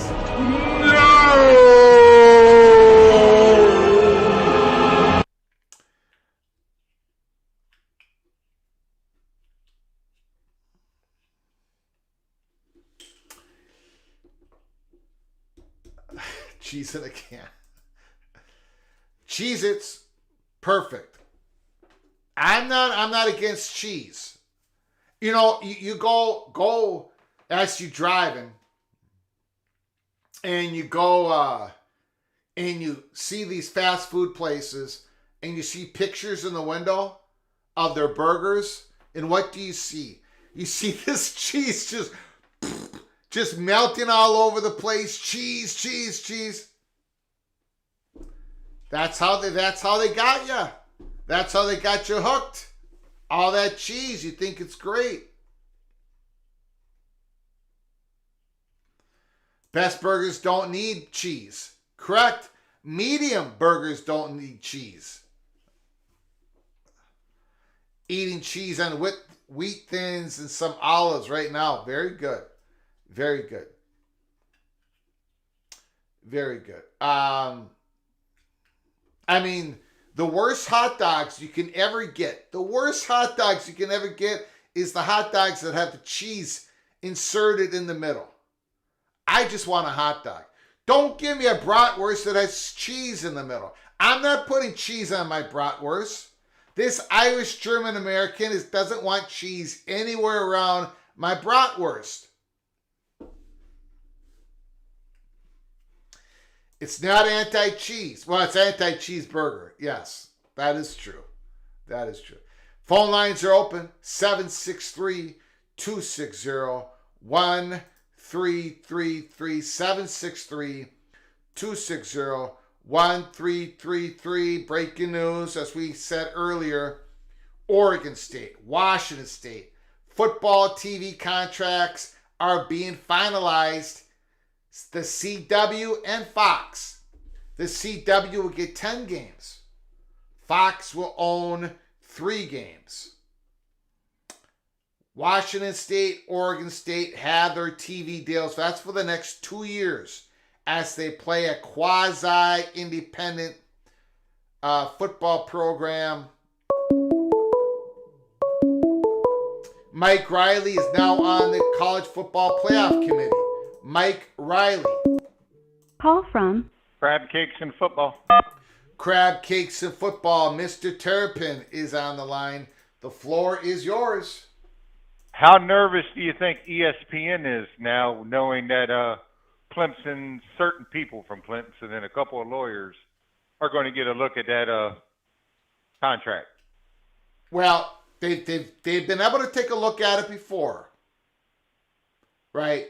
They've been able to go to Charlotte and take notes. They've been able to look at it before. But now they get to bring all 160 plus pages back with them. They get a copy of it, unredacted. I think that is the question. That is the play that I think Clemson and Florida State are trying to push. They're trying to push ESPN to get a little, hesitant, nervous, maybe push ACC to the negotiation table with all this. Yes, go ahead. I'm sorry. Go ahead. The way I look at it is now the unredacted is the key term here because there's no blocking this word out or blocking this phrase out. Now it's going to be laid out. They can take the pictures, they can write the notes, they can go through it with the fine-tune comb. Yeah. They can write down chapter and verse of whatever argument they want. Frame their next argument based off of what it says and how they interpret it, even more so than what they could do beforehand. And you're going to have not just Florida State listening. Now you're going to have the Miamis, the North Carolinas, and any other school that's interested in getting out of the ACC listening to find out how they framed their argument based off of that. And I'm not saying that it's going to go anywhere right off the hand because I think it's going to probably wait until Florida State does something because they're the initiation of all of this. But I wouldn't be surprised if they don't reach a settlement sooner than later. I just think at some point ESPN and probably even the ACC are just going to wave the right flag. Look, we can waste their time on this. Let's just do it. Rip the Band-Aid off, start a new conference, or hold what we can together and just move on. Yeah. That's what I'm hoping. Okay. The difference between what just happened in Clemson, where they were given the 160 plus pages of the unredacted ACC ESPN agreement versus what the state of Florida Attorney General Moody is suing for. The Attorney General of the state of Florida is suing that she gets a copy of the 160 plus pages unredacted, but she's also suing that the ACC ESPN agreement goes into public view in which everybody can see it. That, to me, is the big enchilada, as Mireya Hernandez Garcia, the moderator, comes in the chat. That's the big enchilada. Because if that happens, now she's suing, but once that case gets going, and it looks like the judge, it ain't going to be Judge Cooper, it's going to be a different judge. If there's indication that it looks like that thing's going to be ruled public view, that might push Clemson into pushing the ACC to get to the negotiation table. And this thing with the Oregon State and Washington State. So I literally only heard one line. I did not catch everything you said about that. I'm late to the table today. I was in and I had to get out. I'm back in. So they've now they're starting to form their conference. Is that well? They can start pursuing that endeavor, and we reported that a couple of weeks ago because we knew that their media deal was about to get done. Because you can't, they have to get their media rights deal done. They're in negotiations with potential media partners. It turned out to be Fox and the CW that happened to get their content. But in that, now that they got that done, now that they've started getting valuations on your San Diego State, on your Fresno States, on your Boise States, on your they're starting to get valuations. We know this. And now they're starting to go through all the process of trying to build a conference, and we think it's going to be somewhat of a Frankenstein conference. Oh, it's definitely going to be a Frankenstein conference. Yeah. But the interesting part is, I'm wondering when all's said and done, because of the special circumstances that Oregon State and Washington State were left out, if they don't form a conference that gets equal to or very close to what the Pac-12 had before they fell apart. What was that? could they get a deal that is close to what the Pac-12 had before they fell apart? No. With this new Frankenstein? No. You don't think so? No. Okay. No, I didn't know. what they're trying to do, I think their goal is going to be try to have the most valuable G5 conference when it comes to media rights, when it comes to exposure, so they'll be able to attract the best, most valuable brands to go into that conference and get themselves an advantage over all the other G5 conference for that playoff spot, for further revenue down the line and all that stuff. That's their goal, not the match what the Pac-12 used to have. All right. Yeah. Well, that's all I had. I just wanted to chat a little bit about that and see where your thoughts were, man. Good You got show. it. Talk to you Appreciate later. it. Thank you, Mr. Terrapin. Appreciate it.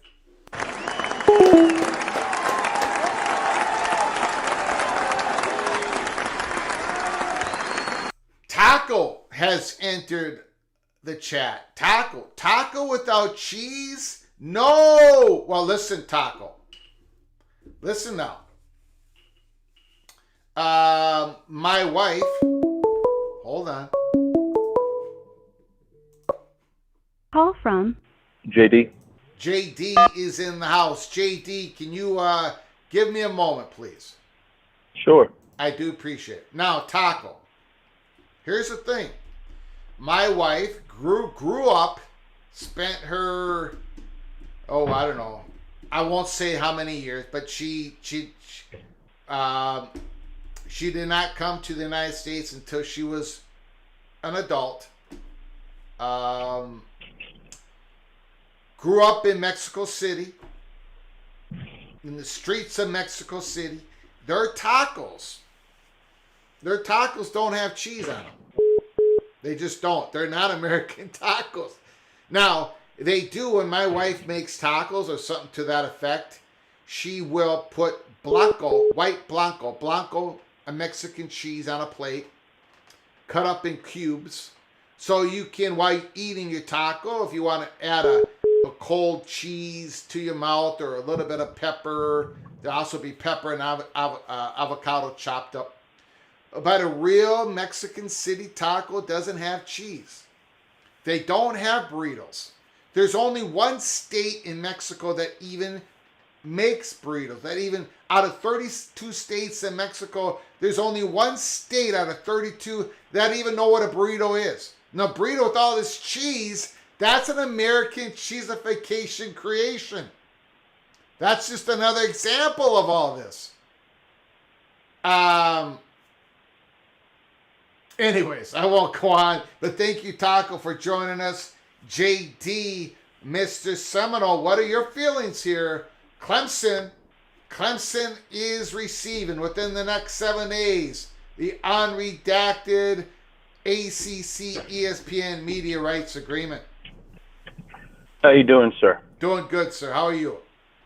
I'm just peachy. Absolutely peachy.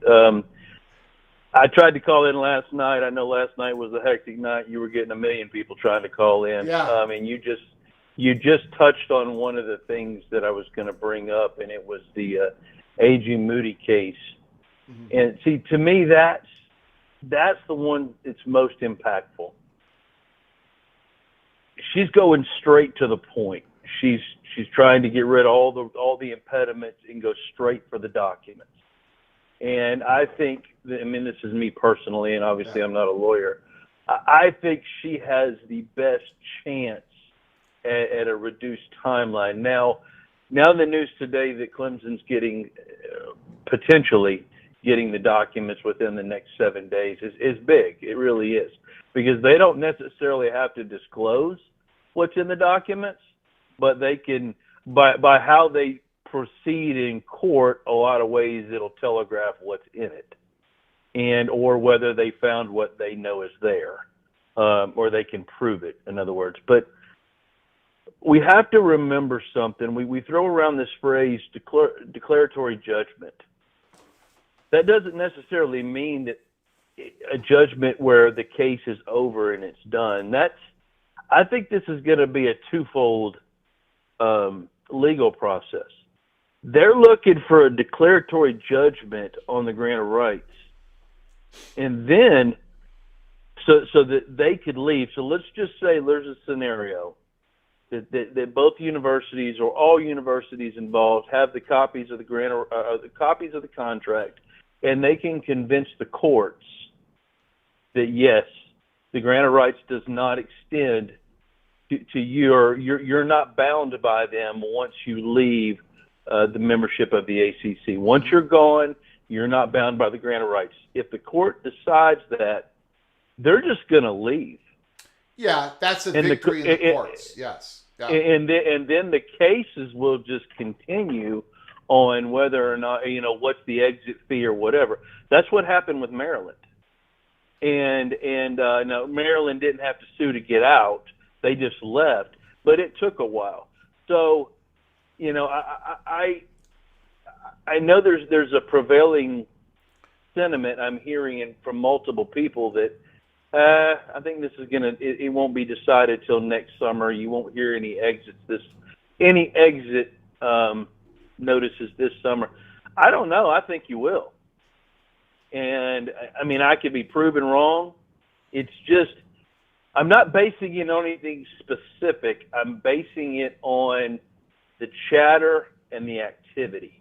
There's just a lot going on for something that's going to happen 15 months from now. Yeah.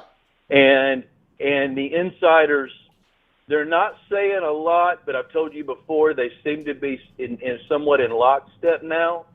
And there's a couple of them that have just said, no, we're leaving this summer, or we're announcing this summer. So I'm just going to leave it at that. I'm not saying that's a 100% guarantee, but I think that the argument that people again go back to is that, well, the court cases, there's no way it could be resolved this summer.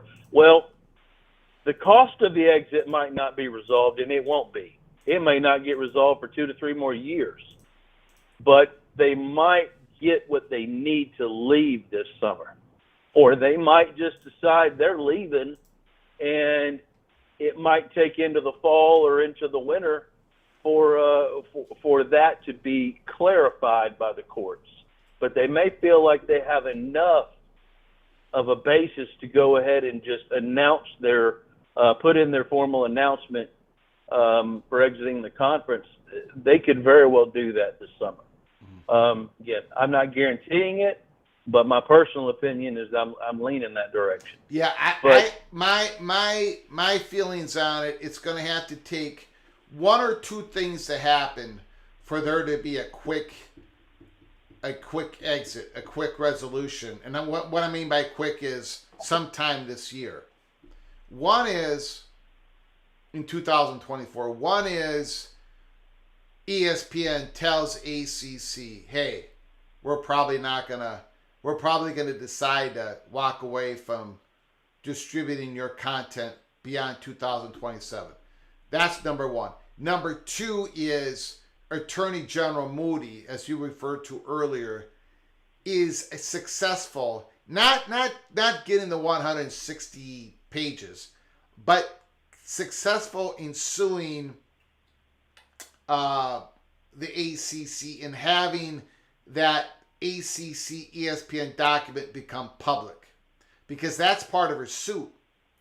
That is what would make things move, in my opinion, because in reality, and I said this earlier, Clemson, they might learn something new now that they got the 160 some pages in front of them and they can look at it. But they kind of really know the important part of that 160 pages. They know what's in there. So does Florida State, and so do the judges. The judges have these now. But the threat of it becoming public, that is the vice that Moody is using. And I think it's all cloak and dagger. I think it's all like trying to get ESPN to really move on pushing ACC for a settlement because they don't want it to become public. Go ahead, sir. No. I was agreeing with you. I think Moody is. I don't think there's a question of whether or not she will be successful. I think it's 99.999% certain she's going to be successful. Will she be successful in the time frame where a settlement happens before she gets the documents? That's very, very possible. But at some point, she's going to have an unredacted version of the contract. She's the Attorney General of the state of Florida. The ACC is in a contract with the state of Florida. The state of Florida will get a copy, an unredacted copy of that contract at some point, unless the ACC settles. They will get a copy. Now, there might be a few spots that are redacted for trade secrets, yeah, but not the way that the ACC has acted in previously in redacting 90% of the contract. I mean, they're not the CIA. I'm sorry. There's not that much of a trade secret in those contracts. It's just a stall game, is all it is. It's just stalling, and there's so many things so far down the road. I could go into a lot of things, but as you start to hear some of the rumors moving forward about, conferences and universities preparing for their landing spot, I'm not disagreeing with you that universities, it's difficult for them to have first-party talks, like for FSU to have first-party talks with the Big Ten or SEC. But let's remember, Oklahoma and Texas did.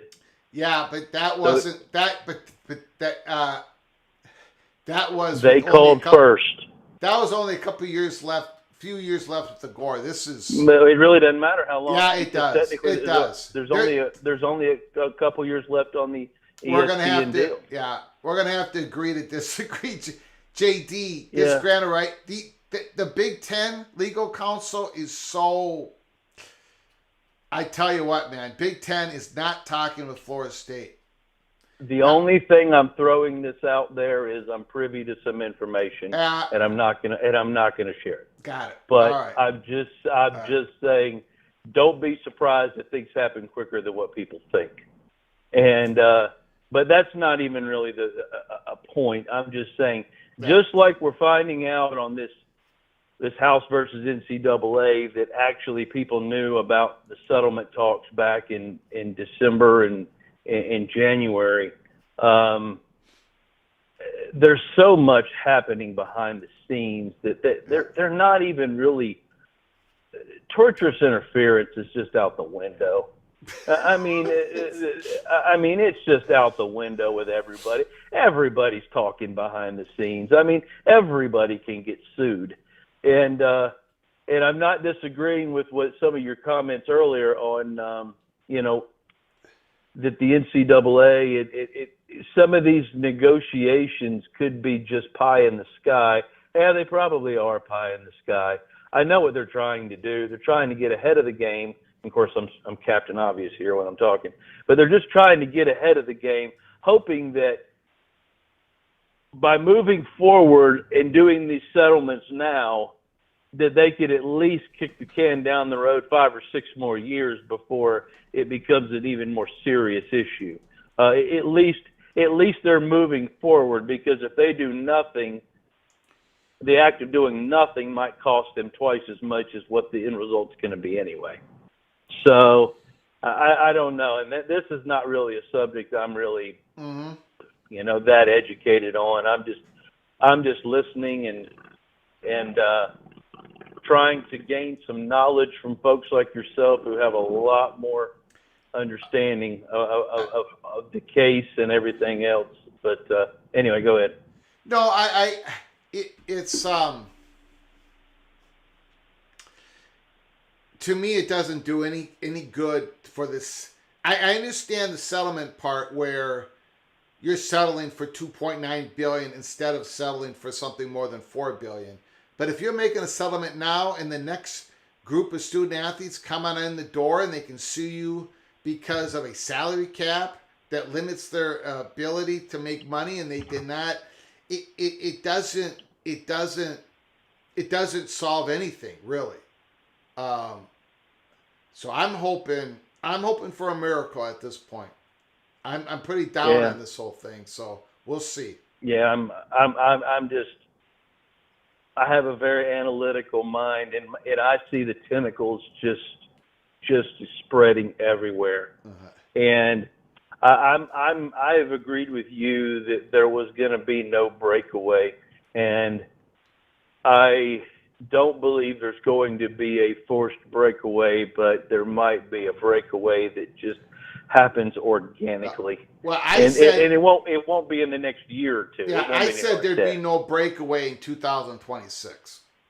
Years down the road, it definitely could happen.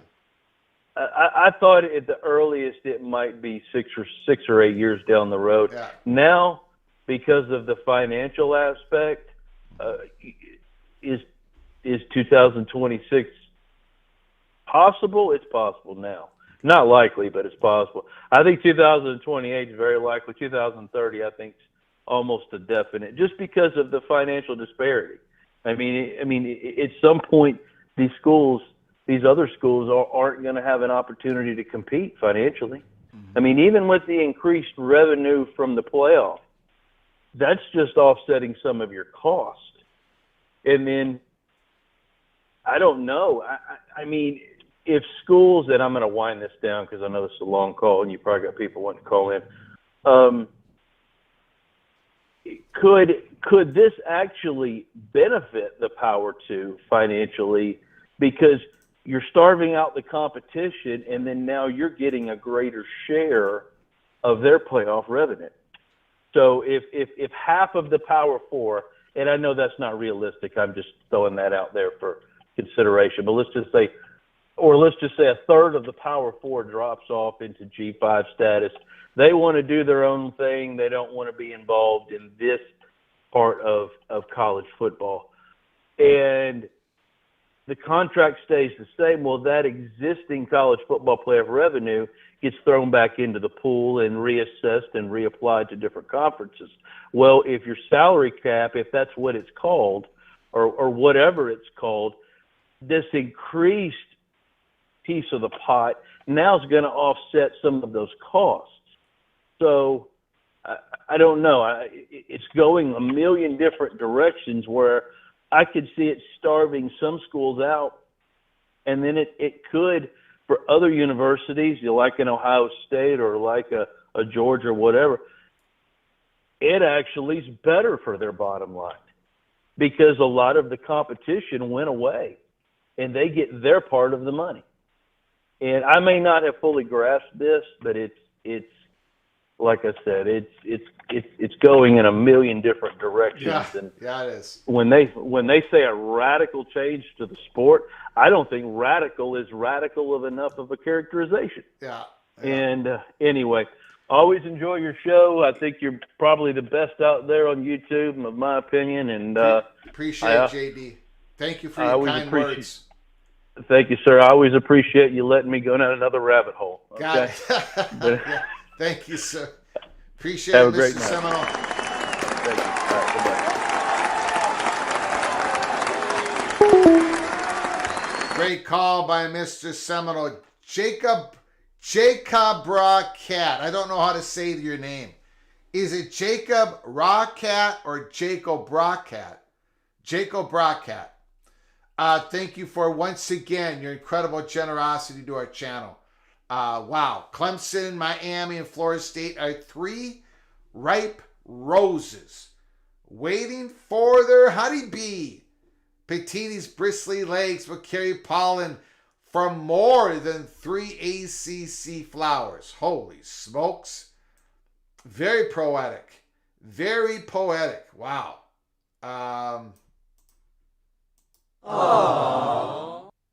Very nice. Thank you for the super chat.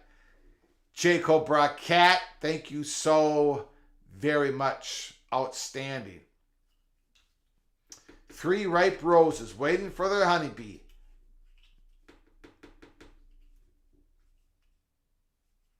Would carry pollen from more than 3.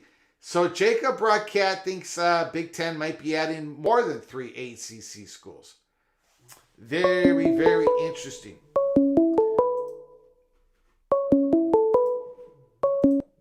Call from? Rock and Rant. Rock and Rant, can you just hold on 1 second? Sure can. I do appreciate it. I just want to remind everybody of the following. Clemson reply in the Mecklenburg courts. Now remember, Clemson filed a lawsuit in Pickens County against the ACC. ACC filed in Mecklenburg County. Clemson's reply is due May 6th. May 6th. So that is Monday. This coming up Monday. I would expect it. Obviously, everybody's playing this game of race to judgment. So Clemson is going to try to slow down the system in Mecklenburg County as much as they can. So of course they're not going to reply to this. They're not going to put their reply in until May 6th, which is Monday. I haven't even checked today, Mecklenburg Court.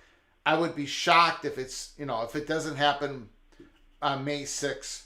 So keep an eye on that. We're going to be covering it here at Peek Around the Corner, probably live. Breaking news.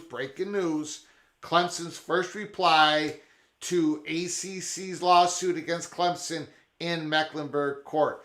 Also, I just want to bring this up. The Star and Tribune, Minnesota's newspaper, the University of Minnesota is considering raising tuition at each of its 5 campuses next school year as the Minnesota leaders try to deal with inflation, request for higher wages because of that inflation, and other factors that are squeezing their budget. This is happening in quite a few places, probably everywhere. But more and more reports of that coming out. Rock and Rant, thank you, Mr. Hurricane, for giving me a call. The floor is yours. How are you doing today, Mr. No Meat with Cheese? Doing great. No meat with cheese. Now, have you ever had chili relleno? Has anybody had chili? Yes. Huh? I live in Los Angeles. Of course I have. Okay, so what is that?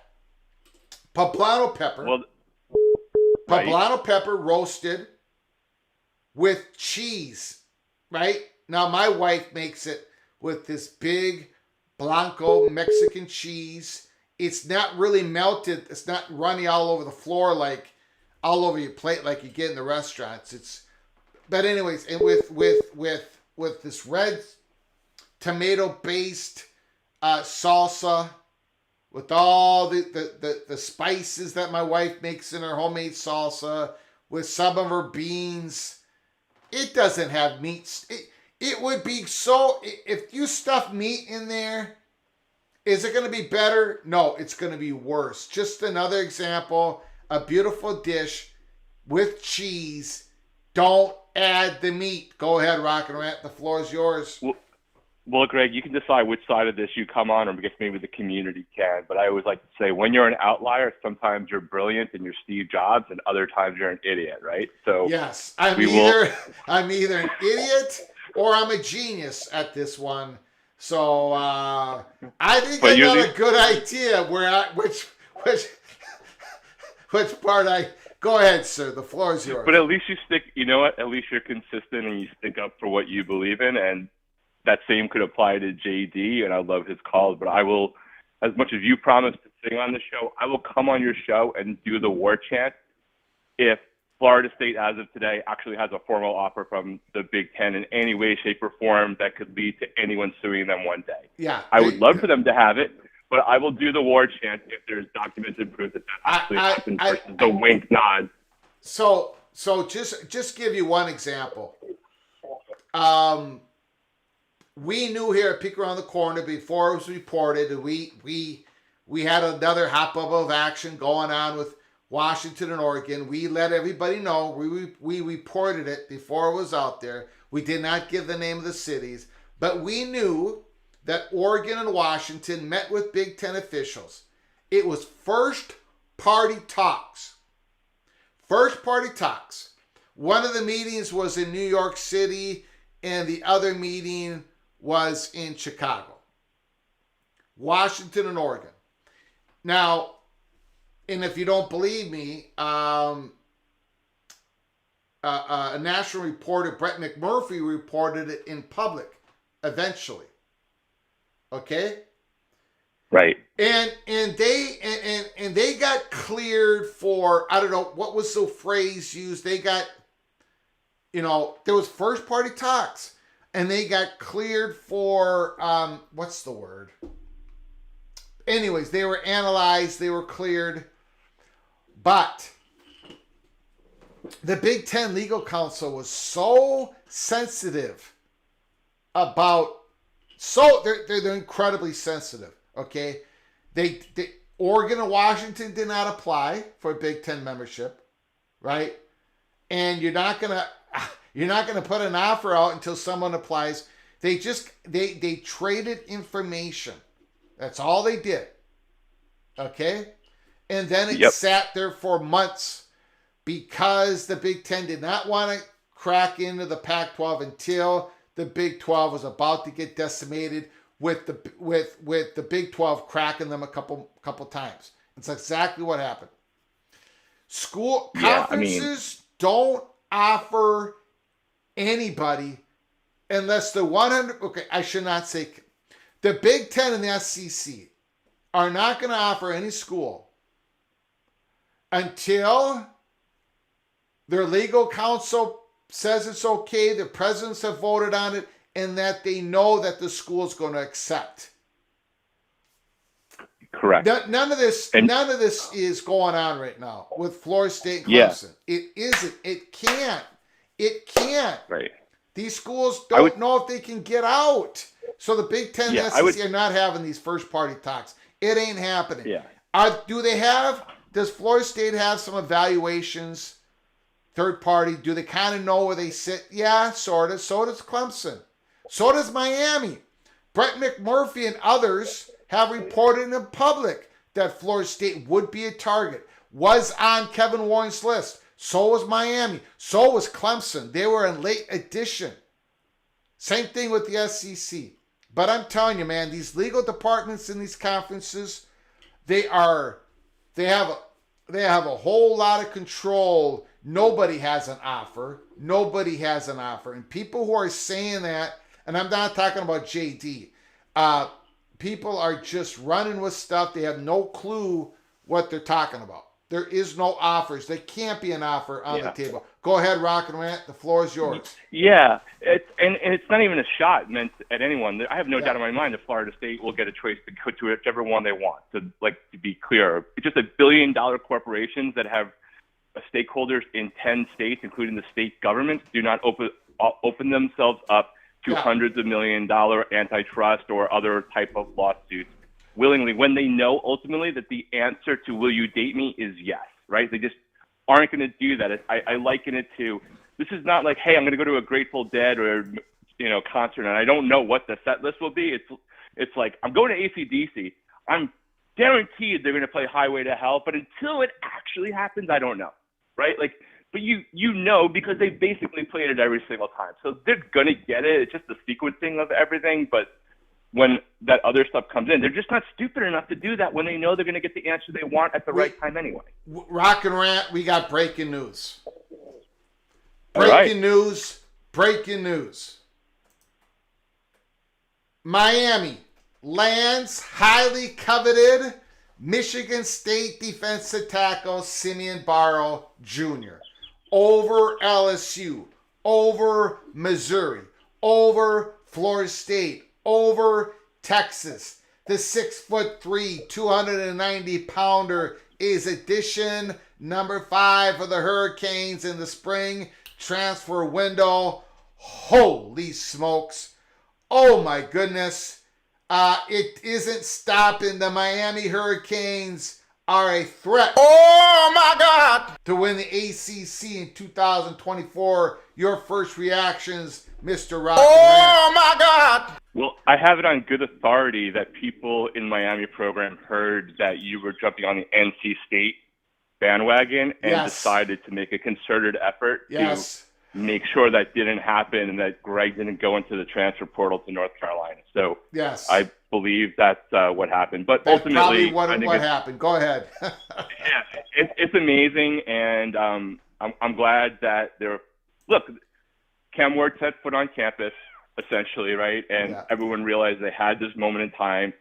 The timing to try to be really good again couldn't be more fortuitous based off of the circumstances, and they're going for it. And, you know, the thing that people like to take a shot on before we go into the other stuff is Miami's also going to have a top 5 recruiting class, too. They're not doing either or. They're doing both. And we'll see what happens. Mario still needs to know when to take a damn knee, when it's the right time, right? Yeah. But you can also prevent a lot of closer games if that comes up when you do better on the talent side. And they're finally going to go for it. They're doing everything they can. It's the third year that you know, the roster toner there's only like 5 people left from the Manny Diaz era, and we'll see what happens. You know, ultimately you got to do it on the field. So we will see. It's going to be an interesting season in the ACC. Yeah. The irony, and I think you've alluded to it before, but if the ACC season turns out like I think it could be like Pac-12 last year, where one of the best seasons they've had in years before everything completely implodes. I don't think, you know, getting this one tackle seals anything for Miami. You got to do it on the field. Florida State's defense is going to be ridiculous again, but the big get, right? Like, no matter which way you want to slice it, it's a big get. And, you know, having money in 2024 is just part of the game. It's not the diss of like you bought somebody with a card 10 years ago or whatever one you want to do. When you talk about not having money, you're basically doing a free ad for the school that you're complaining about. So we'll see what happens, but thanks for telling me. It was rumored, but no one knew for sure until it's done. I did want to come back and sort of talk about the Clemson and the ruling with ESPN quickly, not because – I don't think fundamentally you're off in the sense of they kind of know what's going on, right? The filing we just saw was very clear that they feel very strong about their arguments, and therefore they have to have the information that you're alluding to. The reason just why I think it's maybe a little bit more beyond that surface level, even though, again, it's just, you know, one, and even in terms of Florida, I know it's a different jurisdiction. I knew the Attorney General's got more juice. But it is at least now a precedent that has been broken where this document is going to a member institution outside of being in the prison cell at gunpoint in North Carolina, right? So it's the judges in Florida, even though, you know, it's state, it's not federal, so it's not exactly the same. They're not going to be, they live in the world. And it's one less of a step of doing something new that they don't have to worry about. Obviously, the Florida side of the equation is a bigger one because if it becomes a public record and view, then that's everything. Yep. But I think the other point I was just going to say generally is maybe it's a 1 week to 30-day zone of really finally finding out for sure how important the secrecy of this is to ESPN.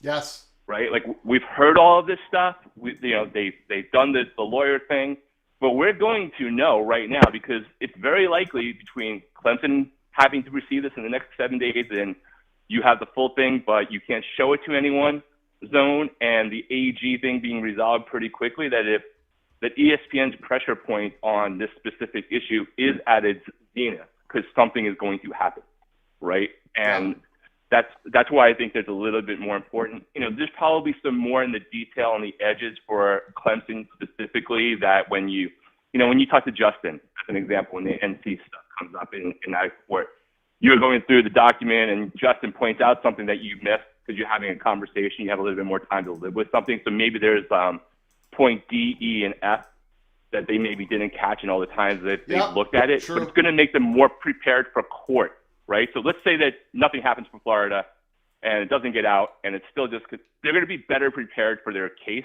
if they have to go through like 13 points about why this is bad beyond the ones they've already surfaced, because they'll have had time to live with it. They're not going to have to go and fly a bunch of people. It's just better for their preparation. So that's why I think it's maybe a little bit more impactful, both from the pressure to ESPN, but if they need to actually go to court with it, they're going to be in a better position to argue their case if they have to go into the fine details about it. So, but that's just my take. The trade secret part, I think, is coming to a head, even if the rest of it's not. Yeah. I did have a question for you on that might actually clarify this more for me. Are you aware if anyone has done like a freedom of information to get for the University of Florida what the SEC deal is. I know you shared the document about Texas and what they saw about the TV agreement coming in as part of that paperwork. But has that also happened in Florida? Because it'd be sort of interesting to find out why ESPN is okay with this so-called sacred media agreement only being hidden with the ACC, but in the SEC, it's everybody can have it, even if it's like different timing. Yeah.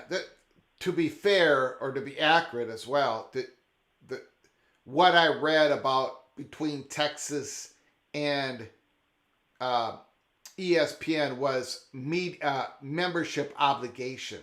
It wasn't out of the media agreement. So my point Fair is, enough. but the language sounds like it could be in the media agreement, and if it is, and if it's in the ACC media agreement, then so we were,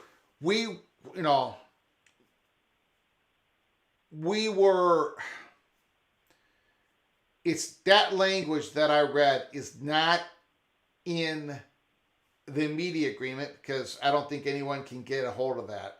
But it is part of the media membership obligation. So we were taking a couple of steps. We don't know if that language is even similar to what would be in the media agreement. But if it is, right. It's just an example of, geez, they wrote it like that in the membership obligation. Boy, right. If they wrote it like that, and if it's like that in the media agreement in the SEC, then it's like that probably in the ACC. And holy smokes! But we don't know. We were just bringing that up. Yep. But has Matt Baker or anyone reported and tried to has anybody reported on someone going to find a similar thing they're trying to track down for FSU and ACC in Florida, or what University of Florida has access to for their SEC agreements that you're aware of? I'm not aware. And if not, why not? Yeah. Why do you think no one's doing that? I said you talk to a lot of people, so I'm just curious. Like, that would be a pretty interesting thing to find out if fundamentally the obligations that ESPN is talking about, their secret trades, their sacred trade secrets, actually don't apply in the SEC. Yeah, maybe I will do it for you. So, it would be interesting just to get to to do that, right? Because then you're comparing similar laws, similar states, similar institutions, different conferences, same media partner. Yeah. Yeah. And then the last. Yep. Go ahead. I'm sorry. Go ahead. Yep. I was just going to say the last question I had for you, or just maybe it's a different take on the Washington State, Oregon State TV deal. Do you think there's clearly the path that you've outlined, right, in terms of this is going to help them get their valuations, try to figure out how to do their conference. But is there also another path that they now have they have all of their home games essentially on broadcast network TV, right? Because that's what they sold was their home game rights. Every visiting one go to the conference of team members that they're going to play at. So is there a possibility that because maybe, I don't know whether how easy it is for an advertiser that's not already advertising with the Big Ten and SEC deals on ESPN or Fox to get access to inventory. But is there a possibility that this actually buys them time to prove it by getting really good ratings on those two networks this season and maybe outperform ad buys across their TVs? It actually increases their valuation and gives them another bite at the apple for getting into one of the other existing Power Four conferences. Obviously not the SEC or Big Ten, but it puts them in a new light for the Big 12 and or ACC because they outperform their deal and it awakens people up a little bit. Yep, I think that's a very good. I think that's a good call on your part. I think they went for the exposure over the money because that exposure, and that is good exposure. I mean, relatively speaking, from what they could have gotten, they're betting on themselves, and and even if it doesn't, even if those viewership numbers may not help them get on board with the ACC once the ACC implodes, it still might help them in regards to negotiations for the new conference that they're going to be building, which they're going to build an exit hatch as well. So, Right. yeah, that's Well, a great point. Definitely an interesting week with a lot of new developments. So thanks as always for the time. I appreciate it. Yeah, you got it, buddy. Appreciate it, Rock and Rant. Mr. Hurricane. Mr. Hurricane, another great call. We had a breaking news. We had a breaking news right when he was on about the Miami Hurricane Simeon Barrow commits to the Miami Hurricanes. Derek Harmon, another defensive tackle from Michigan State, both of them great. He committed to Oregon Ducks in the portal today. So Miami and Oregon both pick up. Now, Simeon Barrow was the more productive player. So Miami got a great one. Miami Hurricanes got another great player in the portal. Holy smokes. I'm going to have to reevaluate my whole ACC thought process. I don't know what I'm going to do. But we'll figure it out. If you're new to the channel, if you haven't done so yet, please subscribe to the channel. Hit the subscribe button and turn on your notifications. You don't know when we're going to come on live.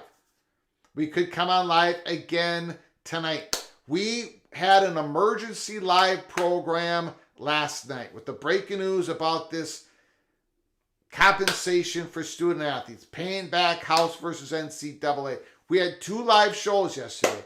Who knows? We could come on live again late tonight because of breaking news. So make sure you subscribe and have your notifications turned on. I want to thank everybody. We've been on the air for 2.5 hours once again. So we're going to close it up.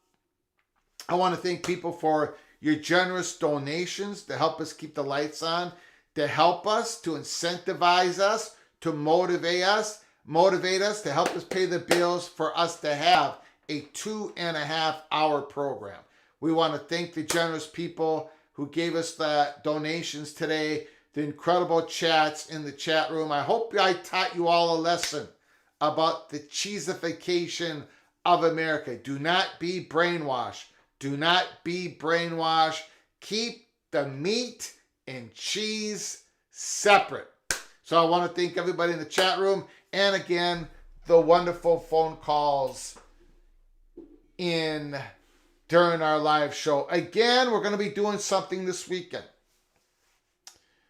We're going to give you